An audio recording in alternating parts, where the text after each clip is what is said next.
அல்லேலூயா. நாம் நேரடியாகவே கர்த்தருடைய வார்த்தைக்குள்ளே கடந்து போகிறோம். ஒரு வசனத்தை வாசிக்கலாம். தானியேல் தீர்க்கதரிசன புஸ்தகம் 12ஆம் அதிகாரம் 4வது வசனத்தை வாசிங்கள். தானியேல் தீர்க்கதரிசன புஸ்தகம் 12ஆம் அதிகாரம் 4வது வசனம். யாராவது வாசிக்கிறீங்களா?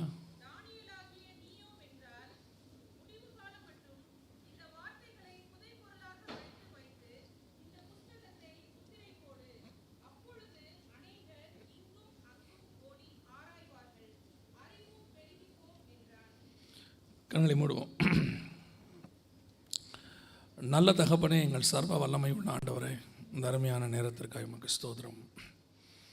மகிமை உள்ள கரத்தில் தாழ்த்துகிறோம்ப்பா. நாங்கள் கூடி வருவதற்கு ஒரு முகாந்திரம் உண்டு ஆண்டவரே. நீர் எங்களை கூட்டி சேர்த்திருப்பதற்கு ஒரு காரணம் உண்டு ஆண்டவரே. உம்முடைய பாதத்தில் உட்கார்ந்திருப்பது எத்தனை நல்லது ஆண்டவரே. எடுபடாத நல்ல பங்கை நீர் சொல்லிக் கொடுக்குறீங்கப்பா. இந்த 4 நாளும் உம்முடைய கிருபையினாலே நாங்கள் உம்முடைய பாதத்தில் உட்கார போகிறோம் ஆண்டவரே. நீர் எங்களோடு கூட பேசுங்க, இடைபடுங்க, உம்முடைய வார்த்தைகளை அனுப்புங்க. சத்தியத்தை அறிந்து கொள்ள எங்கள் இருதயங்களுக்கு திறங்க ஆண்டவரே. உம்முடைய கிருபையுள்ள கரத்தில் எங்களை தாழ்த்துகிறோம். கேட்கிற ஒவ்வொருத்தருக்கும் உம்முடைய வார்த்தைகள் கடந்து போகட்டோம்ப்பா. நீர் தான் இருதயத்தை திறக்கிறவர் என்று நாங்கள் வேதத்தில் வாசிக்கிறோம். வேத வாக்கியங்களை அறிந்து கொள்ளும்படி அவர்கள் இருதயங்களை அவர் திறந்தார் என்று பார்க்கிறோம். இந்த மாலை வேளையிலும் ஒவ்வொருத்தருடைய இருதயத்தை திறக்கும்படி நாங்கள் ஜெபிக்கிறோம். திரும்பி போகும்போது ஆயத்தப்பட்டவர்களாய் திரும்பி போக கர்த்தர் கிருபை தருவீராக. மகிமை உள்ள கரத்தில் தாழ்த்துகிறோம் எங்கள் ஆண்டவர் இயேசுவின் நாமத்தில் பிதாவே, அல்லேலூயா. தானியேல் தீர்க்கதரிசன புஸ்தகம் 12ஆம் அதிகாரம் 4வது வசனத்திலிருந்து நாம் பார்க்க போகிறோம். தானியேலாகிய நீயோவென்றால் முடிவு காலம் மட்டும் இந்த வார்த்தைகளை புதைபொருளாக வைத்து இந்த புஸ்தகத்தை முத்திரை போடு. அப்பொழுது அநேகர் இங்கும் அங்கும் ஓடி ஆராய்வார்கள், அறிவும் பெருகி போகும் என்றார். ஆண்டவர் தானியேலுக்கு சில காரியங்களை வெளிப்படுத்துகிறார். ஏறக்குறைய 11 அதிகாரம் வரைக்கும் அநேக காரியங்களை கர்த்தர் தானியேலுக்கு வெளிப்படுத்துகிறார். வெளிப்படுத்தி விட்டு ஆண்டவர் தானியேல்கிட்ட சொல்கிறாரு, இந்த வார்த்தைகளை புதைப்பொருளாக வைத்து இந்த புஸ்தகத்தை முத்திரை போடு அப்படின்னு சொல்கிறார். எதற்காக முத்திரை போட வேண்டும் என்று சொன்னால் பின்னாடி அதற்கான ரீசனையும் சொல்கிறாரு. முடிவு காலம் மட்டும் இந்த புஸ்தகத்தை முத்திரை போடும். என் டைம் வரைக்கும் இந்த வார்த்தைகள் சீல் பண்ணப்பட்டிருக்கட்டும், முடிவு காலத்தில் இது ஓப்பன் ஆகும் அப்படின்னு சொல்கிறார். இந்த புஸ்தகம் எப்போ ஓப்பன் ஆகுதோ அது முடிவு காலம் அப்படின்னு அர்த்தம். 22ஆம் அதிகாரம் வெளிப்படுத்தின விசேஷம் 10வது வசனத்தை வாசிங்கள்.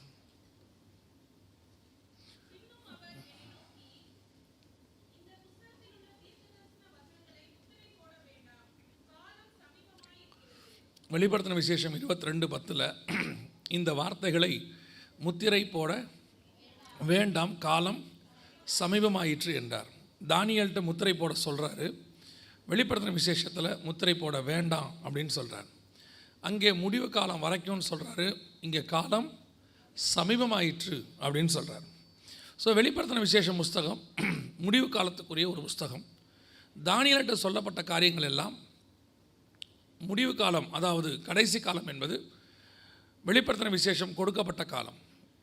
நிறைய பேருக்கு இந்த கடைசி காலத்தில் நிறைய சந்தேகம் இருக்குது. எது கடைசி காலம், இது கடைசி காலம். இப்போ நம்ம பிரசங்கம் பண்ணோம்னா இதெல்லாம் கடைசி காலம் இல்லை, நிறைய பேர் உங்களை பயமுறுத்துகிறாங்க அப்படிங்கிறாங்க. ஆனால் பைபிள் படி எப்போ பரிசுத்த ஆவியானவர் ஊற்றப்பட்டாரோ அப்பயே கடைசி காலம் வந்துருச்சு. அப்போஸ்தலர் நடபடிகள் 2ஆம் அதிகாரம் சொல்லுகிறது, கடைசி காலத்தில் மாம்சமான யாவர் மேலும் என் ஆவியை ஊற்றுவேன். எப்போ பரிசுத்த ஆவியானவர் ஊற்றப்பட்டாரோ அப்போவே அது கடைசி காலம். நாம் கடைசி காலம் ஆரம்பிச்சிருச்சு. அங்கே இன்னும் கடைசி காலத்தில் தான் நம்ம இருக்கிறோம். 2000 வருஷமாக என்னங்க 2000 வருஷமும் கடைசி காலமா அப்படின்னு கேட்டிங்கன்னா, கர்த்தருடைய பார்வைக்கு 2000 வருஷம் என்பது 2 நாள் தான். அவருக்கு 1000 வருஷம் ஒரு நாளை போல் இருக்கிறது. ஸோ இப்போ இந்த 2000 வருஷமும் கடைசி காலம்தான். அது ஸ்டார்ட் ஆச்சு, எப்போ முடியும் தெரியாது.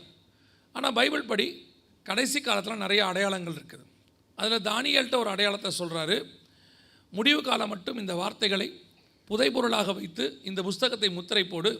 அப்பொழுது அநேகர் இங்கும் அங்கும் ஓடி ஆராய்வார்கள், அறிவும் பெருகி போகும். அறிவு பெருகிறது ஒரு அடையாளம், ஆராய்ச்சி என்பது ஒரு அடையாளம். அங்கே வசனத்தில் உள்ளதை நான் சொல்கிறேன். அதே மாதிரி இந்த கடைசி காலத்தில் அறிவு பெருக்கம் என்பது நம்ம கண்ணுக்கு முன்னாடி பெருகிக்கிட்டே இருக்குது.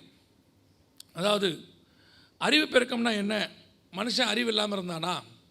ஆண்டவர் நீங்கள் படிக்கும்போது பார்க்குறீங்க, இந்த வேல்வேஷன் தியரின்னு சொல்லுவாங்க. அதாவது பரிணாம வளர்ச்சி அப்படின்னு சொல்லுவாங்க. மனுஷன் குரங்கிலிருந்து வந்தான் அப்படின்னு சொல்லிட்டு உங்களுக்கெல்லாம் ஒரு ஃபோட்டோவை காட்டியிருப்பாங்க. நீங்களாம் மனசில் நல்லா பதிஞ்ச ஒரு இமேஜ் அது. குரங்கு கொஞ்சம் கொஞ்சமாக வளர்ந்து அப்படியே நிமிர்ந்து நடந்து கடைசியில் மனுஷனானதை நீங்கள் பார்த்துருப்பீங்க. அப்படி ஒரு சம்பவம் இது வரைக்கும் உலகத்தில் நடக்கவே இல்லை. இன்னை வரைக்கும் குரங்கு குரங்காக தான் இருக்கிறது, மனுஷன் மனுஷனாக தான் இருக்கிறான். குரங்கு மனுஷனாய் மாற முடியாது. அதற்கான எந்த விதமான அறிவியல் பூர்வமான ஆதாரம் கிடையாது. அதை ப்ரூஃபும் பண்ணிட்டாங்க, குரோமோசோனை வச்சு ப்ரூஃபும் பண்ணிட்டாங்க. ஆனாலும் ஒரு பொய்யை திருப்பி திருப்பி சொன்னால் அது உண்மையாகி விடும் என்று அவர்கள் என்ன செய்கிறாங்க, நினைக்கிறாங்க. ஸோ அதனால் அவங்க என்ன சொல்கிறாங்கன்னா, நம்ம அறிவில்லாமல் பிறந்தோம், முதல்ல நாடோடிகளை போல் அறிவில்லாமல் இருந்தோம், அப்போவே நமக்கு கொஞ்சம் கொஞ்சமாக தான் அறிவு வந்துச்சு, என்னமோ அந்த படிப்பு வந்து தான் நமக்கு என்ன கொடுத்துச்சு, அறிவை கொடுத்துச்சு, படித்தா தான் அறிவு வரும், படிக்காட்டி நீ எல்லாம் காட்டு மிராண்டியாக இருப்ப அப்படின்ற மாதிரி ஒரு மாயை ஒன்றை உருவாக்கிட்டாங்க. படிப்பு தவறல்ல, ஆனால் படிப்பு தான் அறிவு கொடுக்குன்னா ஏற்றுக்கொள்ள முடியாது. ஏன் முடியாதுன்னா, ஆண்டவர் ஆதாமை படைத்த போது அவைகளுக்கு அவன் என்ன பேரிடுவான் என்று பார்க்கும்படி எல்லாத்தையும் கொண்டு வந்தார். ஆதாம் அவைகளுக்கு என்ன பேரிட்டானோ அது அப்படியே ஆயிற்று. ஆதாம் எப்படி பேர் வைப்பான் தெரியுமா? ஏதோ நம்மளை மாதிரிலாம் பேர் வைக்க மாட்டான். பையன் கருப்பாக பிறந்துட்டா வெள்ளைச்சாமின்னு பேர் வைப்பான். ஏன்னா பேர்லையாவது என்ன இருக்கட்டும், வெள்ளையாக இருக்கட்டுமே அப்படின்னு. அப்பாவுக்கும் அம்மாவுக்கும் அறிவு இருக்குதோ இல்லையோ, பையனுக்கு அறிவழகன்னு பேர் இருக்கும். என்னென்னா அவங்களுக்கு ஒரு நம்பிக்கை, நம்ம பையன் என்னவாக இருக்கணும், அறிவாக இருக்கணும்னு. அவன் ஆதாம் அப்படி பேர் வைக்க மாட்டான். ஆதாம் எப்படி பேர் வச்சான் பாருங்க. ஏவாளுக்கு பேர் வைக்கும்போது வசனம் அழகாக இருக்கும். இவள் என் எலும்பில் எலும்பும் என் மாம்சத்தில் மாம்சமும் என்று சொல்லி அவளுக்கு மனுஷி என்று பேரிட்டான். அப்படின்னா என்ன அர்த்தம்? அவள் கிரியேஷனை பார்த்து பேர் வைக்கிறான். அவள் உருவான விதம் எப்படி, இதெல்லாம் வந்து சாதாரணமாக வைக்க முடியாது. ஒவ்வொன்றுத்துக்கும் அவன் அப்படி கிரியேஷனை பார்த்து பேர் வச்சுருக்கிறான். நம்ம பார்க்குற இன்றைக்கி எல்லாத்துக்கும் ஆதாம் தான் பேர் வச்சான். நீங்கள் நாய்க்கு பேர் வைப்பீங்க இல்லையா, ஜிம்மி ஜூலின்னு. அவன் நாயின்னு அவன் தான் பேர் வச்சான். நீங்கள் நாய்க்கு தான் பேர் வைக்க முடியும், நாயின்னு வைக்க முடியாது. அவன் நாயின்றதை அவன் தான் வச்சான்.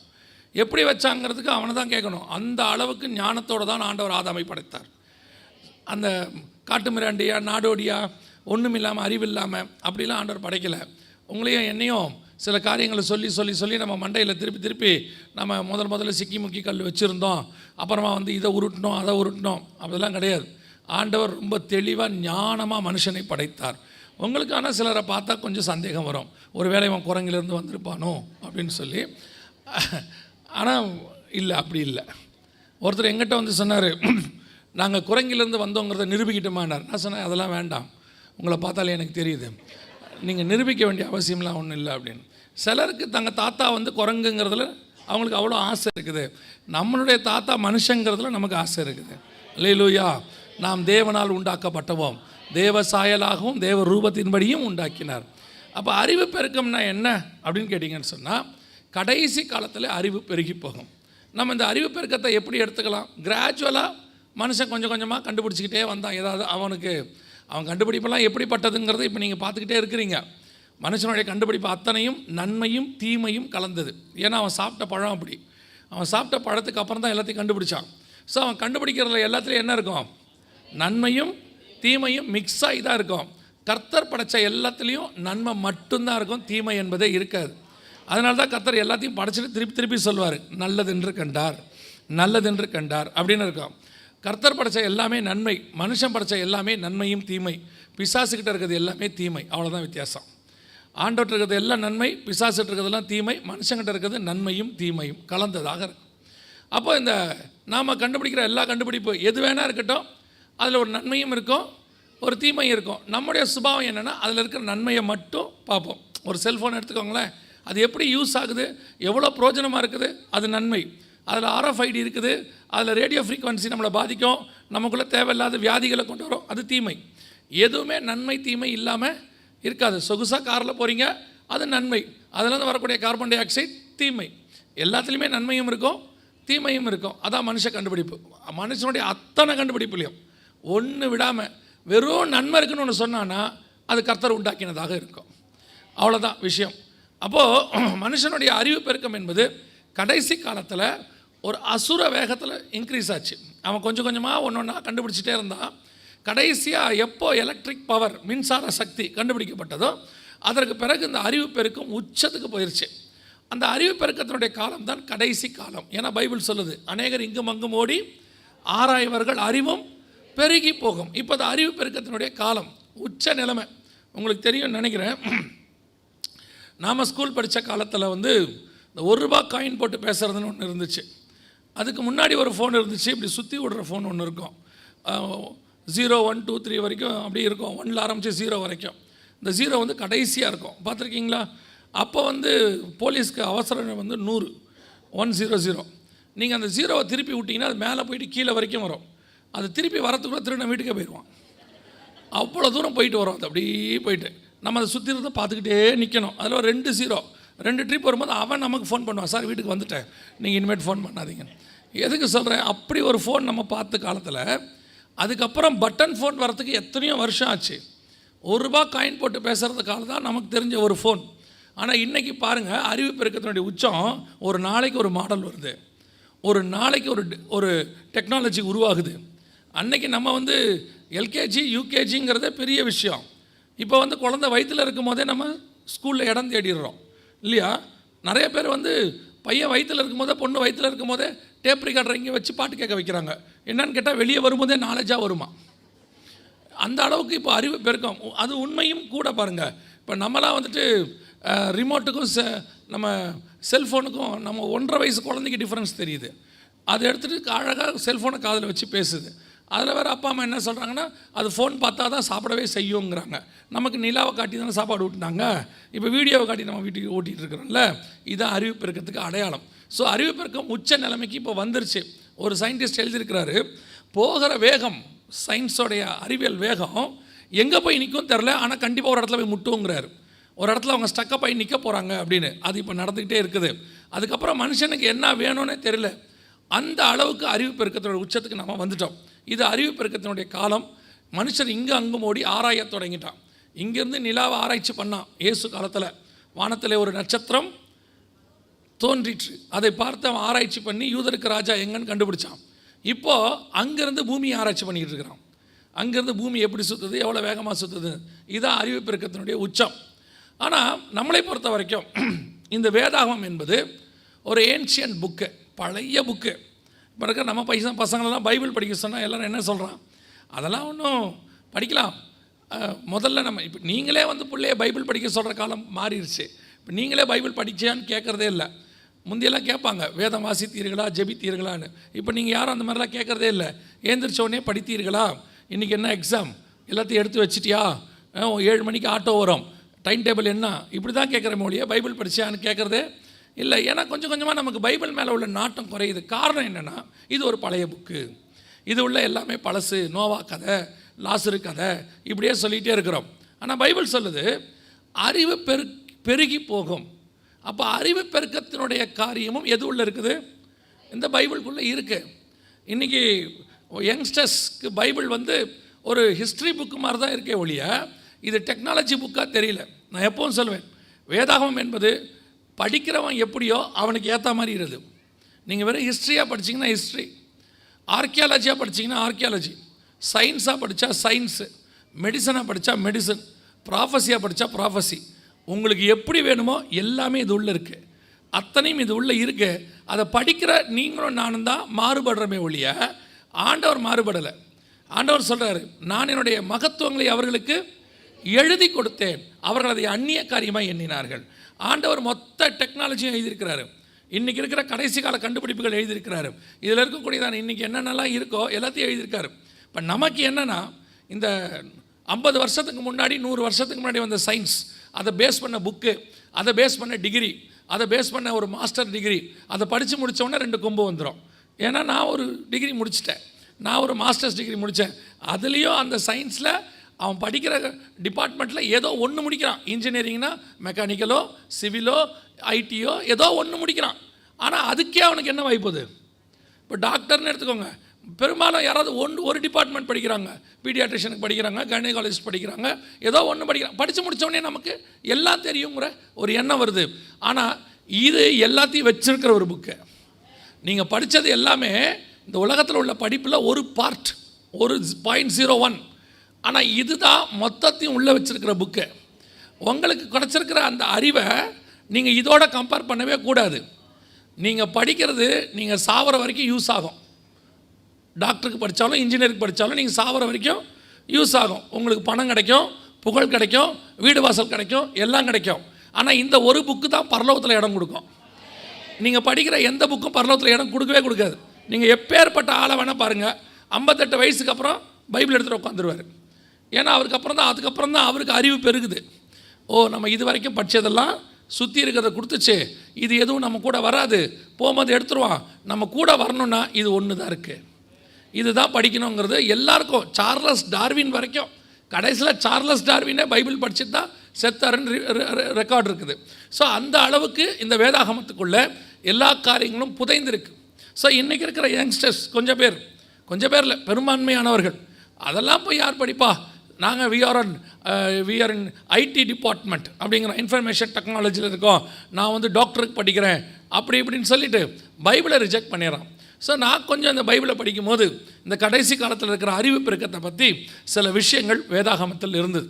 நிறையா இருக்குது, கொஞ்சம் கொஞ்சமாக வந்துக்கிட்டே இருக்குது. ஆனால் என்னென்னா, இந்த புக்கு அப்டேட்டட் புக்கு, எழுதும் போதே அப்டேட்டடு. எந்த ஒரு புக்கும் உலகத்தில் எழுதும் போது அப்டேட்டடாக எழுதவே முடியாது. எழுதிடுவாங்க, அதுக்கப்புறம் அதை ரிவைஸ்டு காப்பின்னு சொல்லிகிட்டே வருவாங்க, ரிவைஸ் பண்ணிக்கிட்டே வருவாங்க. இந்த ஒரு புக்கு மட்டும்தான் எழுதும் போதே ஆத்தர் சொல்லிட்டாரு, இதை அப்டேட்டும் பண்ணாத, இதை ரிவைஸ்டும் பண்ணாத, நீ இதை அப்படியே வச்சிரு. ஏன்னா 3000 வருஷம் 6000 வருஷத்துக்கு தேவையான அத்தனையும் இது உள்ளே இருக்கு. இதில் நீங்களும் நானும் எதையும் சேர்க்க வேண்டிய அவசியமே இல்லை. இதில் இருக்கிறத நீங்கள் புரிஞ்சுக்கணுன்னா நீங்கள் இது அளவுக்கு அப்டேட் ஆனால் தான் புரிஞ்சிக்க முடியும். இது அப்டேட் ஆக வேண்டிய அவசியம் இல்லை, இது ஆட்டோ அப்டேட்டடு. இதை நீங்கள் புரிஞ்சுக்கணுன்னா இது அளவுக்கு நம்ம வளரணும். நம்ம வளர்ந்தால் தான் இதை புரிஞ்சிக்க முடியும். நம்மளால் அது புரியாததுனால இது நல்லா இல்லைன்ட்டான், இது ஒன்றுமே சரியில்லைன்ட்டான். நீங்கள் இது அளவுக்கு வளரணுன்னா அந்த 70 பலத்தின் மிகுதினால் 80 இருக்குல்ல, பத்தாது, உங்கள் வாழ்நாளே பத்தாது. அவ்வளவு மகத்துவங்கள் இதுக்குள்ளே அடங்கி இருக்கிறது. இன்றைக்கி நம்ம அதில் ஒரு சில காரியங்கள் வேதாகமத்தில் சொல்லப்பட்டது, இந்த கடைசி கால டெக்னாலஜி எப்படி பைபிளுக்குள்ளே இருக்குது அப்படிங்கிறத மாத்திரம் ஒரு சில விஷயங்களை மாத்திரம் நம்ம பார்த்துட்டு முடிக்க போகிறோம். வாசிங்கள், வெளிப்படுத்தின விசேஷம் 9ஆம் அதிகாரம், வெளிப்படுத்தின விசேஷம் 9ஆம் அதிகாரம் 6வது வசனத்தை வாசி.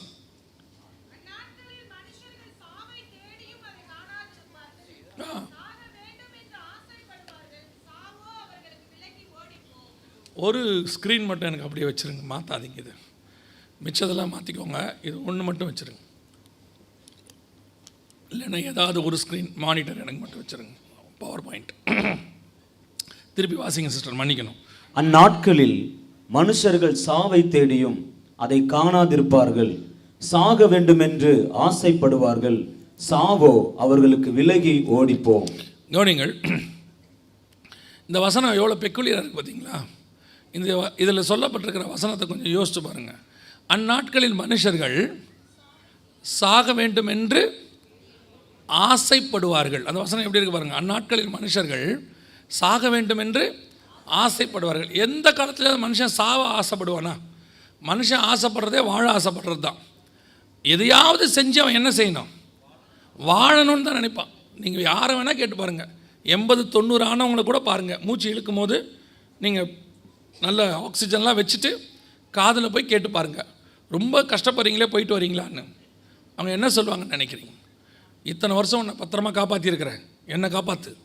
சாகர ஆசை யாருக்கும் என்ன செய்யாது, வரவே வராது. சில நேரத்தில் சகோதரிகள் வீட்டில் கோவத்தில் சொல்லுவாங்க, பேசாமல் இந்த வீட்டில் இருக்கிறதுக்கு செத்து தொலைலாம்பாங்க. கூப்பிட்டு பாருங்கள் ஒரு நாள், சொன்ன உடனே கேட்டு பாருங்கள், சரி வாமா போவோம், நீ ஆசைப்படுற. அவங்க வருவாங்கன்னு நினைக்கிறீங்களா? யாரும் வரமாட்டாங்க.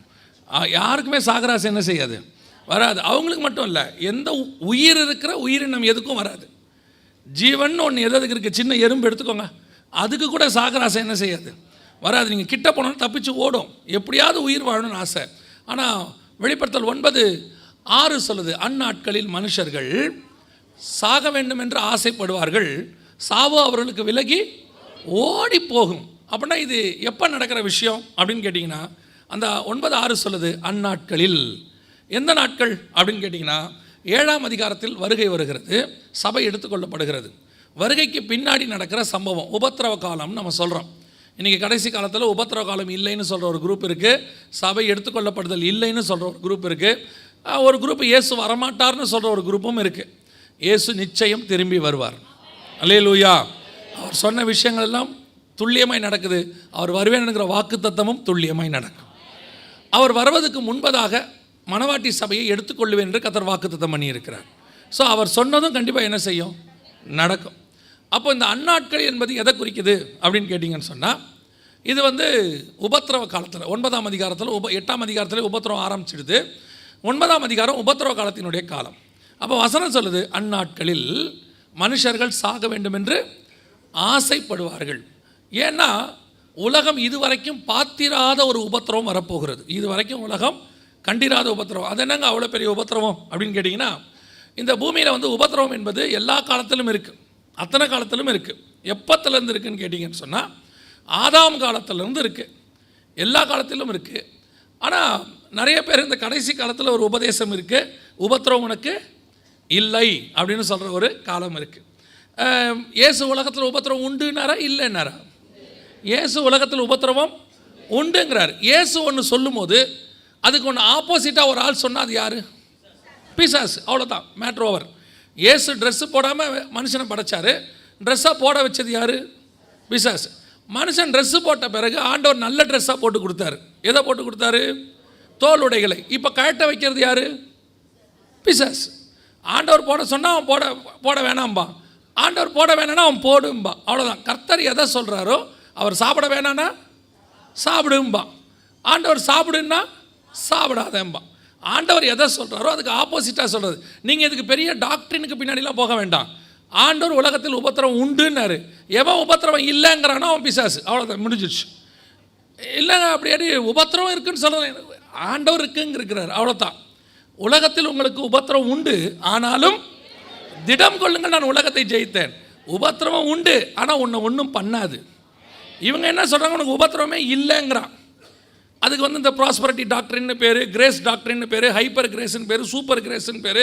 நீங்கள் என்ன சூப்பர் மார்க்கெட் கிரேஸ் கூட வச்சுக்கோங்க, ஏன்னா கிரேஸ் சூப்பர் மார்க்கெட்னு ஒன்று இருக்குது. நீங்கள் என்ன வேணாலும் வச்சுக்கோங்க, ஆனால் பைபிளில் உபத்திரவம் உண்டு. பரலோகத்துக்கு வந்தவனை பார்த்து ஆண்டவர் சொல்கிறார் 7ஆம் அதிகாரத்தில், இவர்கள் மிகுந்த உபத்திரவத்திலிருந்து வந்தார்கள் தான் இருக்குது. அப்படி தானே இருக்குது. சிவன சபையை பார்த்து கர்த்தர் சொல்கிறாரு, 10 நாள் உன்னை காவலில் போடுவார்கள், முடிவு பரியந்தம் உண்மையாயிரு. சபைக்கே ஆண்டவர் சொல்கிறார் உபத்திரவம் உண்டுன்னு. ஒரு பெரிய ஊழியர் உபத்திரவம் இல்லை உபத்திரவம் இல்லைன்னு பிரசங்கம் பண்ணுறார். உபத்திரவம் இருக்குது பாருங்க, இல்லைன்னு சொல்லும் போதே இருக்குது பாருங்க, கவனிங்க. அவர் பிரசங்கம் பண்ணுறார், உனக்கு உபத்திரமே கிடையாதுன்னு. அவர் ஒரு பெரிய ஊழியக்காரருடைய பையன். டிவியில் ஒரு நாள் பயங்கரமாக அடித்து விடுறாரு. அதாவது உபத்திரம் இல்லை உங்களுக்கு, கர்த்தர் காப்பாற்றுவான்னு சொன்னால் கூட பரவாயில்ல, நீ உபத்திரப்பட்டினா பாவின்ட்டார். உனக்கு உபத்திரம் வந்துச்சுன்னா நீ யார்? பாவி. நான் உபத்திரவம் இல்லாமல் இருக்கிறதா கர்த்தருடைய திட்டம் அப்படின்லாம் சொல்லிட்டார். அப்போ ஒரு மூத்த ஊழியர், அவங்க அப்பா கூட ஊழியம் பண்ணவர், அவர் ஃபோன் பண்ணி அவருக்கு கேட்குறாரு, அவங்க அப்பாவுக்கு, ஏன்பா உன் பையன் டிவியில் உபத்திரவம் இல்லைன்னு பிரசங்கம் பண்ணுறான், இது கரெக்ட் தானாப்பா அப்படின்னு கேட்டாராம். உடனே அந்த மூத்த ஊழியர் சொன்னாராம், கரெக்ட் தாங்க, உபத்திரவம் இல்லை, எதுவுமே அவனுக்கு இல்லை, எல்லாமே எனக்கு தான். ஏன்னா நான் அவனுக்கு அப்பாவாக இருக்கேன்னே, நான் உபத்திரவப்பட்டு எல்லாத்தையும் ரெடி பண்ணிட்டேன், அது மேலே நின்றுக்கிட்டு அவன் இல்லைங்கிறான், உபத்திரவம் இல்லைங்கிறான். அதாவது பாசிட்டிவாக பேசணும். டாக்டர்கிட்ட போனீங்கன்னு பண்ணால் பாசிட்டிவாக பேசுவார், ஆனால் உண்மையை சொல்லிடுவார் இல்லையா? கவலைப்படாதீங்க, சரி பண்ணிடலாம், ஆனால் ஒரு சின்ன ஆப்ரேஷன் பண்ணணும் அப்படின்னு அவர் சொல்வார். கவலைப்படாதீங்க, ஒன்றுமில்லை, வீட்டுக்கு போங்க, சரியாயிரும் அப்படியா சொல்கிறார். அவர் சொல்ல வேண்டியதை என்ன செய்கிறார்? சொல்கிறார். இவங்க அப்படி மூடி மறைக்கிறது தான். அப்போது உபத்திரவ காலம் ஒன்று வரப்போகிறது, மிகுந்த உபத்திரவத்துக்கு ஒப்பு கொடுப்பாங்கன்னு பைபிளே சொல்லுது. வேதனைகளுக்கு ஆரம்பம் அப்படின்னு இருக்கு. அந்நாட்களில் மனுஷர்கள் சாவை தேடியும் காணாதிருப்பார்கள். சாக வேண்டுமென்று ஆசைப்படுவார்கள், சாவோ அவர்களுக்கு விலகி. என்ன பண்ண போகிறாங்க, என்ன நடக்க போகுது அப்படின்னு கேட்டிங்கன்னா, இந்த மனுஷனை சாக விடாமல் தடுத்து நிறுத்தக்கூடியதான சில மிக முக்கியமான விஷயங்களை இப்பொழுது உலக அறிவியல் பூர்வமாக சில காரியங்கள் செஞ்சுருக்கிறாங்க. மனுஷனுக்கு நீங்கள் நிறைய பார்த்துருப்பீங்க, 100 வயது வரைக்கும் வாழ வைக்கிறதுக்கான ஒரு காரியம் இருக்குதுன்னு ஒருத்தர் புக் எழுதினார் ஒரு 25 வருஷத்துக்கு முன்னாடி. 100 வயது வாழ்வது எப்படின்னு 60 வயசில் செத்துட்டார். புக்கு எழுதினவர் அவர் எழுதிட்டு 60 வயசில் செத்துட்டார்.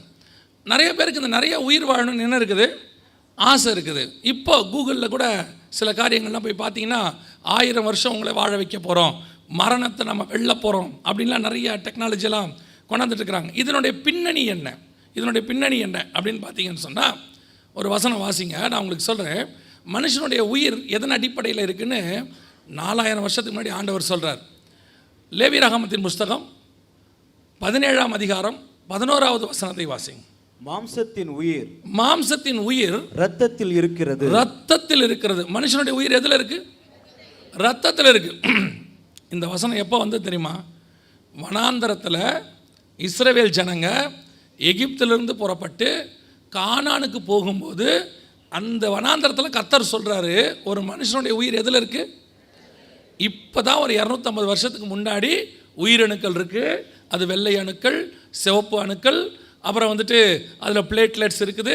இப்படி எல்லாம் இப்போ கண்டுபிடிச்சோம், லேட்டஸ்ட் ஒரு 100, 150, 200 வருஷத்துக்குள்ளே. ஆனால் மாம்சத்தில் உயிர் இருக்குன்றது யார் சொன்னது? எவ்வளோ பெரிய சயின்ஸ் தெரியுமா அது? பைபிளுக்குள்ளே நம்மால் பைபிளில் இருக்கிற சயின்ஸை பார்க்கவே மாட்டான். பாருங்கள், இப்போது நிறைய சேட்டிலைட் விடுறாங்க. எந்த சேட்டிலைட் விட்டாலும் எந்த கிரகத்துக்கு, மார்ஸோ எங்கேயோ விடுறான். விட்டவொடனே ஃபஸ்ட்டு என்ன தேடுறான்?